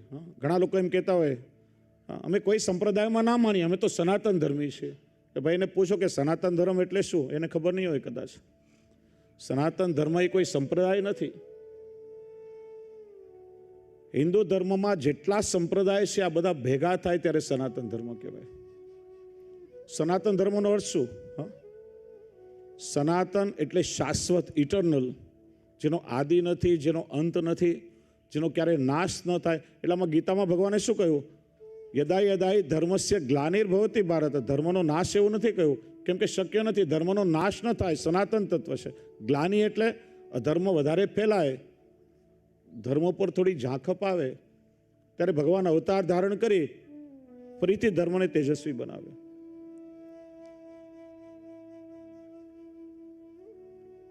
જો સનાતન એટલે શું? મોહમ્મદ પૈગંબર સાહેબ પહેલા ઇસ્લામ ધર્મ નહીં હતો, જીસસ ક્રાઇસ્ટ પહેલા ક્રિશ્ચનો નહીં હતા, ગુરુ નાનક પહેલા શીખ નહીં હતા, ગૌતમ બુદ્ધ પહેલા બૌદ્ધો નહીં હતા, આદિનાથજી કે મહાવીર સ્વામી પહેલા જૈનિઝમ નહીં હતું. કાર્લ માર્ક્સ પેલા વામપંથીઓ નહીં હતા. હું તમને ક્વેશ્ચન પૂછું, આપણા હિન્દુ ધર્મની સ્થાપના કોણે કરી? સનાતન ધર્મની સ્થાપના કોણે કરી? કહેશો કોઈ? છે આન્સર કોઈની પાસે? હા, આદિનાથ જૈનોના પ્રથમ તીર્થંકર છે. આદિકાલ. Okay, that's true. કેમ કે કૃષ્ણ પેલા રામ હતા, દશરથ હતા, ગૌતમ હતા, અત્રિ હતા, અને સંભવામી યુગે યુગે દરેક કલ્પમાં ભગવાનના અવતાર છે. તમે એના મૂળને શોધી નહીં શકો. આપણો ધર્મ સનાતન વૈદિક ધર્મ કહેવાય છે. ભગવાને આ સૃષ્ટિની રચના કરવાનું કાર્ય બ્રહ્માજીને સોંપ્યું ને, ત્યારે વેદ રૂપે વિજ્ઞાન ભગવાને બ્રહ્માજીના હૃદયમાં સ્થાપિત કર્યો, અને આપણો ધર્મ વેદમાંથી પ્રગટ થયો, એટલા માટે સનાતન વૈદિક ધર્મ કહેવાય છે, જે ઇટરનલ છે, જે શાશ્વત છે. દરેક સંપ્રદાયનું મૂળ એ વેદ છે. યસ્ય નિસ્વસિતમ વેદ, પ્રભુના શ્વાસમાંથી પ્રગટ થયા છે. જેટલા પણ હિન્દુ ધર્મમાં સંપ્રદાયો છે ને, એ બધાનું મૂળ સનાતન ધર્મ છે. શ્રી મહાપ્રભુજીએ પુષ્ટિ માર્ગ પ્રગટ કર્યો. પુષ્ટિ માર્ગના આચાર્ય તો છે, પણ આખા વિશ્વના ઉત્કર્ષનો સહજ માર્ગ બતાવ્યો, એટલે આપણે જગતગુરુ તરીકે પણ અભિવંદન કરે છે. આ પુષ્ટિ સિદ્ધાંતો શ્રી મહાપ્રભુજીએ શેમાંથી આપ્યા? વેદઃ કૃષ્ણ વાક્યાની વ્યાસસૂત્રાની ચૈવહી સમાધિ ભાષા વ્યાસસ્ય પ્રમાણંત ચતુષ્ટયમ. વેદ, ભગવદ્ ગીતા, ભાગવત અને વ્યાસસૂત્ર, બ્રહ્મસૂત્ર, આ ચારેયનું મંથન કરી અને એના સાર રૂપે શ્રી મહાપ્રભુજી આપણને પુષ્ટિ સિદ્ધાંતો આપ્યા છે. એટલા માટે પુષ્ટિ માર્ગ એ પણ સનાતન ધર્મનું અભિન્ન અંગ છે. અને ઇતિહાસ છે કે શ્રી મહાપ્રભુજી ગુસાઈજી અને બીજા અન્ય જે આચાર્યો એ સમયમાં થયા, આપણા સમર્થ આચાર્યો ના હોત તો એ સમયે જે પરિસ્થિતિ હતી, આજે આપણો હિન્દુ ધર્મ અસ્તિત્વમાં હોય કે નહીં, એ પણ એક ક્વેશ્ચન માર્ક છે. આપણા આચાર્યોએ આ મહાન કાર્ય કર્યું છે. તો આજે એક સામાન્ય આપણા ધર્મ વિશેની કે ધર્મ ગ્રંથો વિશેની સમજ પણ આપણા લોકોમાંથી ચાલી ગઈ છે. આજે મુસલમાનો ટોપી પહેરશે, દાઢી રાખશે, ક્રિશ્ચનો ગળામાં ક્રોસ પહેરશે, શીખ હશે તો પાઘડી કે માથા પર કપડું બાંધ્યા વગર ધર્મસ્થાનમાં નહીં જાય, જૈનો ધોતી ઉપરણામાં દેરાસર કે ઉપાશ્રયમાં જશે. એમની ઓળખાણ છે. આપણે હિન્દુ તરીકે આજે શું ઓળખાણ છે? કહો મને.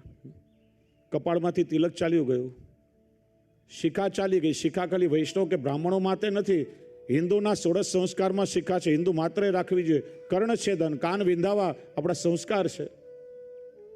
ગળામાંથી માળા ચાલી ગઈ, પહેરવેશ બદલાયો. તમને કદાચ ખ્યાલ હશે, ન્યૂઝ જોતા હશો તો, હમણાં રિસેન્ટલી લાસ્ટ વીક મહારાષ્ટ્રના 300 મંદિરોની બહાર બોર્ડ લખવામાં આવ્યા કે અડધા કપડાં પહેરીને કે ફાટેલા કે અશ્લીલ કપડામાં કોઈએ પણ ધર્મસ્થાનોમાં આવવું નહીં. તમે વર્લ્ડના કોઈ પણ પ્રાંતમાં સાઉથ ઇન્ડિયન ટેમ્પલમાં જાઓ, દક્ષિણ ભારતીય લુંગીને સાડીમાં જ મંદિરમાં આવશે.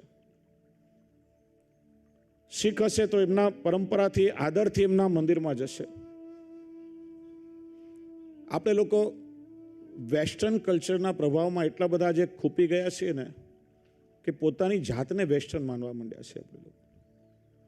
હું હંમેશા કહું છું, મોડર્નાઇઝેશન જરૂરી છે, ચોક્કસ થવું જોઈએ, પ્રગતિ થવી જોઈએ, માણસે સમયની સાથે મોડર્ન થવું જોઈએ. પણ આપણે લોકો ઇન્ડિયન મોડર્ન કેમ ના બની શકીએ? વેસ્ટર્ન મોડર્ન કેમ? ઘણું ડેવલપમેન્ટ તમે તમારી પરંપરામાં કરી શકો છો, અને તમે એનો ગૌરવ પણ લઈ શકો છો. આપણે આગ્રહ રાખવો જોઈએ કે તમે જ્યારે ઘરમાં ઠાકોરજીની સેવા કરો તો બને તો ધોતી, બંડી, સાડી અથવા તો ઇન્ડિયન ડ્રેસ પહેરીને કરો. તમે ધર્મસ્થાનોમાં જાઓ તો ધર્મસ્થાનોની મર્યાદા તમે રાખો. એક પ્રકારનો ડ્રેસ કોડ છે. એક વાત કહું, તમારે સ્વિમિંગ કરવા જવું હોય તો શું તમે સાડી પહેરીને જવાના છો? એ સ્વિમિંગ કરવા જવું હોય તો એને ડ્રેસ કોડ હોવો જોઈએ. તમારે કોઈ વર્જિનિયાના બીચ પર ફરવા જવું હોય તો બીચ પર જવા માટે ત્યાંનો ડ્રેસ કોડ હોવો જોઈએ. તમારે મેરેજમાં, રિસેપ્શનમાં કે પાર્ટીમાં જવું છે તો ત્યાં ધોતી બંડી સારા ના લાગે, સૂટ પહેરીને જવું પડે. તો પછી આપણા ધર્મસ્થાનોમાં બાંધછોડ શા માટે? હા, આપણા ધર્મસ્થાનોની ગરિમાને પરંપરાને જો આપણે લોકો નહીં જાળવીએ, આવનાર પેઢીનું શું થશે? આજે ભાષાઓ બદલાઈ, આપણા બાળકોને ગુજરાતીમાં કે હિન્દીમાં રસ નથી. આજે સૌથી પહેલા તો આપણા બાળકોને આપણી માતૃભાષા લખતા વાંચતા શીખડાવી જોઈએ. ખલીલ જીબ્રાન નામનો તત્વચિંતક થયો, બહુ સરસ વાત કહી કે નિશાળમાં ભણાવવાનો સમય આવ્યો, ઘરના બીજા બધા સભ્યો વિદેશી ભાષામાં ભણાવવા માંગતા હતા. મારી માએ આગ્રહ રાખ્યો કે મારો દીકરો માતૃભાષામાં ભણશે. એનું માતૃભાષામાં ભણ્યો એટલે આખા વિશ્વમાં આજે ખલીલ જીબ્રાન થઈને ઊભો છું. કેમ કે માતૃભાષા વગર મૌલિકતા ના આવે. અને એક બહુ સરસ વાત કહી કે માતૃભાષા એ આપણી આંખ છે ને બીજી બધી ભાષા એ ચશ્મા. 15 ચશ્મા પહેરો પણ આંખ તો સલામત રાખો. કેમ કે કોઈ પણ કલ્ચર એની ભાષા પર ટકે. આપણા બાળકોને ગુજરાતી લખતા વાંચતા નહીં આવડે એટલે તમારા ધર્મ ગ્રંથો પર ફૂલ સ્ટોપ. પહેરવેશ બદલાયો, ખાનપાન બદલાયું, આચાર વિચારનું જ્ઞાન, ક્યાં જઈને તમે અટકશો? એટલે જે પરિસ્થિતિ છે, જે પ્રવાસ છે, એમાંથી બહાર નીકળી નહીં શકો, પણ એટલું તમે કરી શકો કે 24 કલાકમાં એક 20-25 મિનિટ થાય તો અડધો કલાક એવો તમે કાઢો કે ઘરના દાદા દાદી, પપ્પા, મમ્મી, બાળકો, યંગસ્ટર્સ બધા ભેગા થાવ. ટીવી, ઇન્ટરનેટ, સોશિયલ મીડિયા બધું બંધ કરી સાથે બેસો. એકબીજાની સાથે આત્મીયતા જોડો, એકબીજાને સમજવાની ટ્રાય કરો. આજે હું તો કહું છું, તમારો અનુભવ હશે, એક પરિવારના 5 સભ્યો ઘરમાં એક રૂમમાં બેઠા હોય ને, બધા પોતપોતાના મોબાઈલમાં બિઝી હોય છે. કોઈની સાથે વાત કરવાનો ટાઈમ નથી.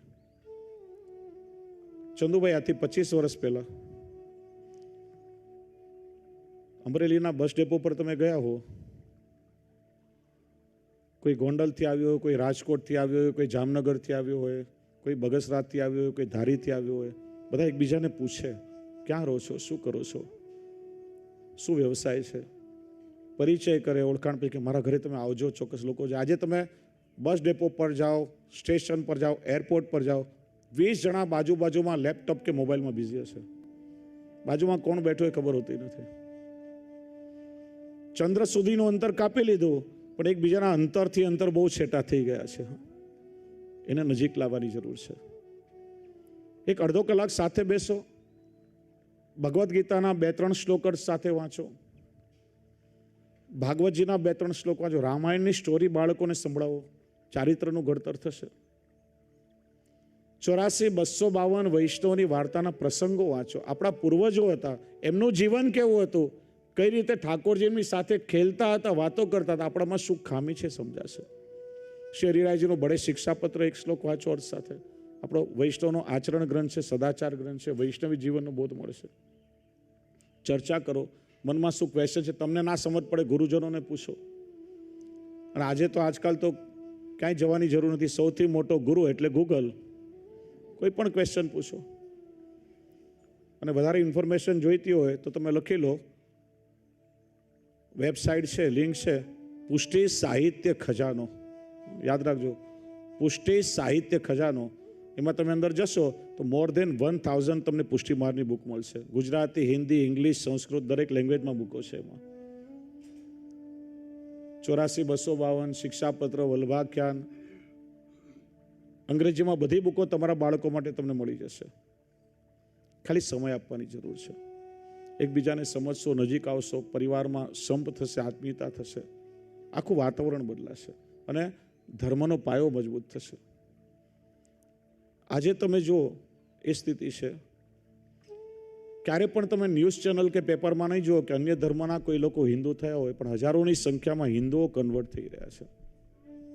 કારણ કે પાયો કાચો છે. ફાઉન્ડેશન આપણે લોકોએ ક્રિએટ કર્યું નથી. એની જરૂર છે. ના, જે મેં વાત કહી કેવલ સ્ટોરી નથી, બનેલી ઘટના છે. આજે ને કાલે તમારી સાથે પણ થઈ શકે. આપણા બાળકોનો ધર્મનો પાયો મજબૂત નહીં હોય તો 2nd, 3rd જનરેશન પછી તમારા બાળકો હિન્દુ રહેશે કે નહીં એને તમને ખબર નથી. કેમ કે અહીંના કલ્ચરમાં ગ્રો છે. તો ઘરમાં કમસે કમ એવું વાતાવરણ એમને આપો કે ફાઉન્ડેશન મજબૂત થાય, પાયો બને. અને પાયો મજબૂત હશે. હમણાં 2 દિવસ પહેલાં વાવાઝોડું હતું ને, ખ્યાલ છે ને બધાને, ગુજરાતમાં, કચ્છમાં, સૌરાષ્ટ્રમાં હજારો ઝાડ પડી ગયા, પણ બધા ના પડ્યા. કેમ? કેમ કે ના મૂળ મજબૂત હતા. જે ઝાડના મૂળ મજબૂત હતા એ વાવાઝોડામાં પણ અડીખમ ઊભા રહ્યા, અને જેના મૂળ કાચા હતા એ બધા ઝાડો પડી ગયા. એમાં અત્યારે આજે આ કલ્ચરનું જે વાવાઝોડું ચાલે છે ને, જે આપણા બાળકોનો ધર્મનો પાયો મજબૂત હશે એ અડીખમ ઊભા રહી શકશે, અને પાયો કાચો હશે ને તો ક્યારે હવામાં તણાઈ જશે ખબર નહીં પડે. તો વધારે સમય ન લેતા કાલે આપણે ડિસ્કસ કરશું બ્રહ્મસંમન અને ગદ્ય મંત્ર ઉપર. અરે એટલું જ કેવું છે, આ એટલા માટે મેં કહ્યું કે કંઈક અંદરથી આપણી ચેતના જાગૃત થાય. આવનાર પેઢીનું ભવિષ્ય આપણા હાથમાં છે. ખાલી એ લોકો પર બધું મૂકી દેવાથી ના ચાલે. મા બાપ તરીકે આપણી જવાબદારી. બાળકો ના માને, અને ના કેમ માને હું કહું છું. એટલો આપણો અધિકાર હોવો જોઈએ. પ્રેમથી, અધિકારથી વસ્તુ જતાવો બાળકોને. આપણે ગુજરાતીમાં જૂના સમયમાં નિશાળમાં કહેવત હતી, સોટી વાગે છમ વિદ્યા વે રમઝમ. શિક્ષકનો માર ખાઈને બાળકો ઘડાતા. નાનપણમાં બધાએ કદાચ ખાધો જ હશે દેશમાં, એટલે આપણામાં કંઈક છે. ને આજના બાળકોને હાથ પણ ના લગાડાય, સીધો કે કમ્પ્લેન કરી દઈશ. આ કલ્ચરનો ફરક છે. તો એટલો અધિકાર નાનપણથી રાખો કે તમારા બાળકોને તમે કહી શકો, એ તમારું સાંભળી શકે.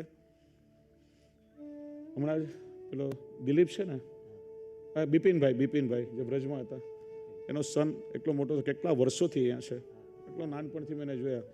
ધોતી બંડી તિલક, એટલા સરસ કીર્તન કરે છે, શું પખાવજ વગાડે છે, શું નોલેજ છે એનું. અહીંયા ગ્રોથ થયો છે એનો. મને આનંદ થયો. બિપિનને પૂછ્યું, બિપિન, એને જોઈને બિલકુલ લાગે કે તું જ છે, તારી બિલકુલ છટા આવી છે. તારી પરંપરા સંભાળી કે ના માને ને તો ઘરમાંથી લાત મારીને કાઢી મૂકું. એણે મને કહ્યું, એટલે તમને કહું છું, આટલો અધિકાર આપણો બાળક પર હોવો જોઈએ કે આપણા બાળકો આપણું માને, આપણું સાંભળે. પ્રેમથી, અધિકારથી એમને સાથે જોડો.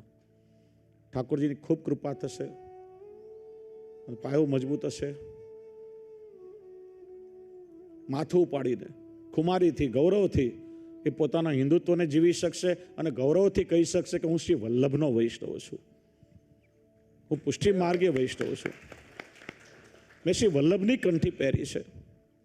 દુનિયાના લોકો જે કરે તે કરે, મારે શું કરવું જોઈએ મને ખબર છે, મારાથી ના થાય. એક નાનકડું ઉદાહરણ આપું. એક માલિકે એક બળદ ગાડામાં પુષ્કળ ભાર મૂક્યો. પેલો એક બળદ ગાડું ખેંચીને લઈ જાય, મોઢામાંથી ફીણ નીકળી ગયા. રસ્તામાં એક ગધેડો મળ્યો. પેલા બળદને કે, તું સાવ બળદ છે, એવો ને એવો રહ્યો. મારો માલિક જો મારા પર આટલું વજન મૂકે ને તો હું તો આળવટો મંદું બધું નીચે ઢોળી દઉં, બીજી વાર મૂકે જ નહીં. એટલે એટલા માટે તું ગધેડો છે. હું ગાયનું સંતાન છું. તારી માને તો કોઈ મંદિરમાં પ્રવેશ પણ ના કરવા દે, પણ મારી માં તો ભગવાનની બાજુમાં રહીને પૂજાય છે. તું ગમે તે કરી શકે, પણ મારાથી એવું ના થઈ શકે. એમ હું કોણ છું, મારું કર્તવ્ય શું છે, મારું લક્ષ્ય શું છે, જીવનમાં એક લક્ષ્ય નક્કી કરો. છેલ્લે સાથે મળીને એક બહુ સરસ મજાનું ધોળ આપણે ગાઈએ. બધા વૈષ્ણવ મારી સાથે ઝીલવાનું છે કે આપણે વૈષ્ણવ છીએ, અને વૈષ્ણવે શું કરવું જોઈએ. કુમારીને ગૌરવથી, વૈષ્ણવે શું કરાય અને શું ના કરાય, કેમ કે આપણે શ્રી વલ્લભની કંઠી પહેરી છે. આપણા પ્રભુ ઉત્તમ વસ્તુના ભોગતા છે. વસ્ત્ર, આભૂષણો, પાત્ર, સામગ્રી, બજારમાં ફ્રૂટ લેવા જાઓ તો ઠાકોરજી માટે સારી વસ્તુ જોઈએ, આપણે નક્કી કરીએ છીએ. પણ ક્યારે વિચાર્યું કે મેં મારી જાતને મારા ઠાકોરજીને લાયક રાખી છે કે નહીં? હું મારા પ્રભુને લાયક છું કે નહીં? મારા પ્રભુને કેવો વૈષ્ણવ ગમે? સાથે મળીને બધાએ ગાવાનું છે. તમે સાથે જીવજો. શ્રી વલ્લભના નામની હો માળા છે કંઠમાં. સભી ભાવ સે ગાઈએ. નામની હો માલા છે ઢોકમાં. મારા શ્રીજીના નામની હો માળા છે કંઠમાં. મારા શ્રીજીના નામની હો માલા છે ઢોકમાં. મારા ગુરુજીના નામની હો માળા છે કંઠમાં. ગુરુજીના નામની હો માલા છે ઢોકમાં. જૂઠું બોલાય નહીં, ખોટું લેવાય નહીં. જૂઠું બોલાય નહીં, ખોટું લેવાય નહીં. જૂઠું બોલાય નહીં, લેવાય નહીં, જૂઠું બોલાય નહીં, ખોટું લેવાય નહીં, અવળું ચલાય નહીં હો, માળા છે કંઠમાં. એ અવળું ચલાય નહીં હો, માળા છે ડોકમાં. શ્રી વલ્લભના નામની હો, માળા છે કંઠમાં. શ્રી વલ્લભના નામની હો, માળા છે ડોકમાં. હું પદ ધરાય નહીં, પરને પીડાય નહીં, ઉપત ધરાય નહીં, પરણે પરણાય નહીં, પરને નિંદાય નહીં હો, માળા છે કંઠમાં. પરણે નિંદાય નહીં હો, માળા છે ડોકમાં. શ્રી વલ્લભના નામની હો, માળા છે કંઠમાં. શ્રી વલ્લભના નામની હો, માલા છે ડોકમાં. સુખમાં છકાય નહીં, દુઃખમાં રડાય નહીં, સુખમાં છકાય નહીં, દુઃખમાં રડાય નહીં, સુખમાં છકાય નહીં, દુઃખમાં ડગાય નહીં, સુખમાં છકાય નહીં, દુઃખમાં રડાય નહીં, સેવા ભૂલાય નહીં હો, માળા છે કંઠમાં. આ સેવા ભૂલાય નહીં હો, માલા છે ડોકમાં. શ્રી વલ્લભના નામની હો, માળા છે કંઠમાં. શ્રી વલ્લભના નામની હો, માલા છે ડોકમાં. ક્રોધ કદી થાય નહીં, સત્સંગ છોડાય નહીં, આ ક્રોધ કદી થાય નહીં, સત્સંગ છોડાય નહીં, ક્રોધ કદી થાય નહીં, સત્સંગ છોડાય નહીં, ક્રોધ કદી થાય નહીં, સત્સંગ છોડાય નહીં, કોઈને દુભવાય નહીં હો, માળા છે કંઠમાં. એ કોઈને દુભવાય નહીં હો, માલા છે ડોકમાં. શ્રી વલ્લભના નામની હો, માળા છે કંઠમાં. શ્રી વલ્લભના નામની હો, માલા છે ડોકમાં. ધનને સંગરાય નહીં, એકલા ખવાય નહીં, ધનને સંગ્રહાય નહીં, એક લાખ વાય નહીં, ધનને સંગરાય નહીં, એકલા ખવાય નહીં, ધનને સંગ્રહાય નહીં, એક લાખ વાય નહીં, ભેદ રખાય નહીં હો, માળા છે કંઠમાં. આ ભેદ રખાય નહીં હો, માલા છે ડોકમાં. શ્રી વલ્લભના નામની હો, માળા છે કંઠમાં. શ્રી વલ્લભના નામની હો, માલા છે ડોકમાં.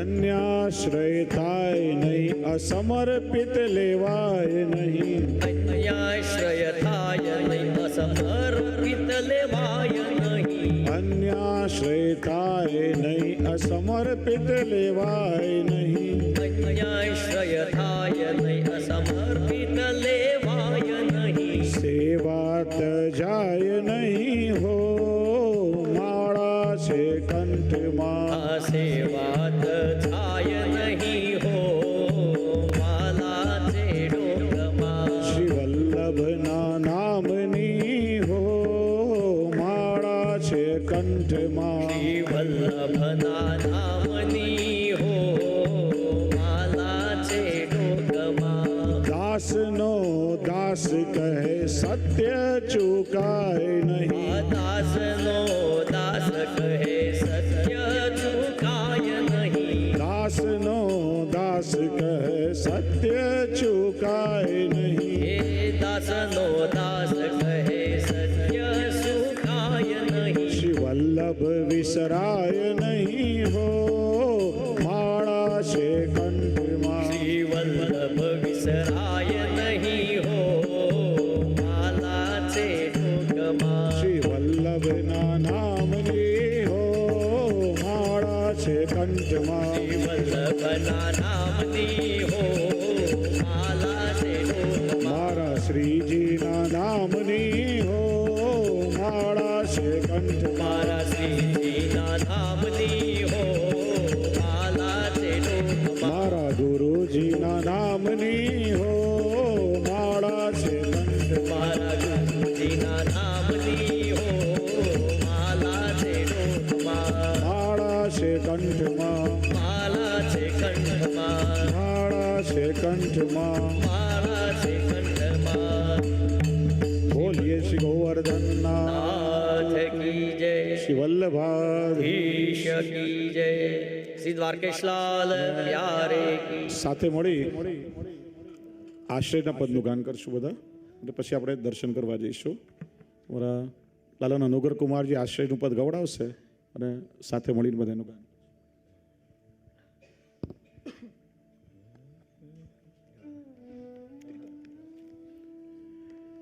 दृढ़ चरणन केरो भरोसो दृढ़ चरणन केरो રઢજીન ચરણન કેરો ભરોસો રઢજીન ચરણન કેરો श्री वल्लभ नख चंद्र छटा बिन सब जग माझ अंधेरो भरोसो दृढ़ चरणन केरो શ્રી વલ્લભ નખ ચંદ્ર ચટા બિન સબ જુગમાં જય તેરો ભરોસો રઢાઈન ચરણન કેરો साधन और नहीं कली में जासो हो वेरो साधन और नहीं गली में जासो दिवेरो सूर कहा कहे द्विविधयाधरो सूर कहा कहे द्विविधयाधरो बिना मोल को चेरो भरोसो दृढ़ चरणन केरो सुर कहे त्रिविध आदरो विना मूल को झेरो भरोसो डढ़ाई न चरणन केरो दृढ़ चरणन केरो भरोसो दृढ़ चरणन दृढ़ चरणन केरो श्री गोवर्धन नाथ की श्री द्वारकाधीश की जय श्री शिलाल प्यारे की जय श्याम सुंदर श्री अमने महारानी की जय श्री वल्लभाधीश की जय अपने अपने गुरुदेव जय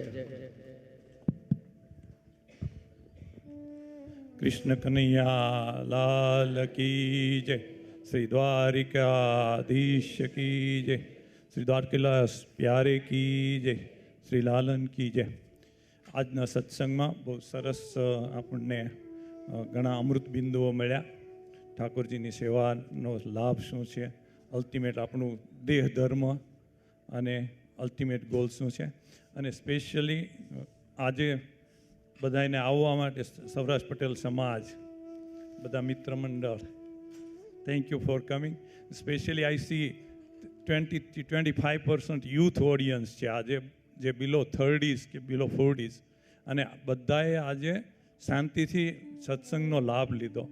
proud. Thank you very much all the youngster. Thank you very much. Thank you.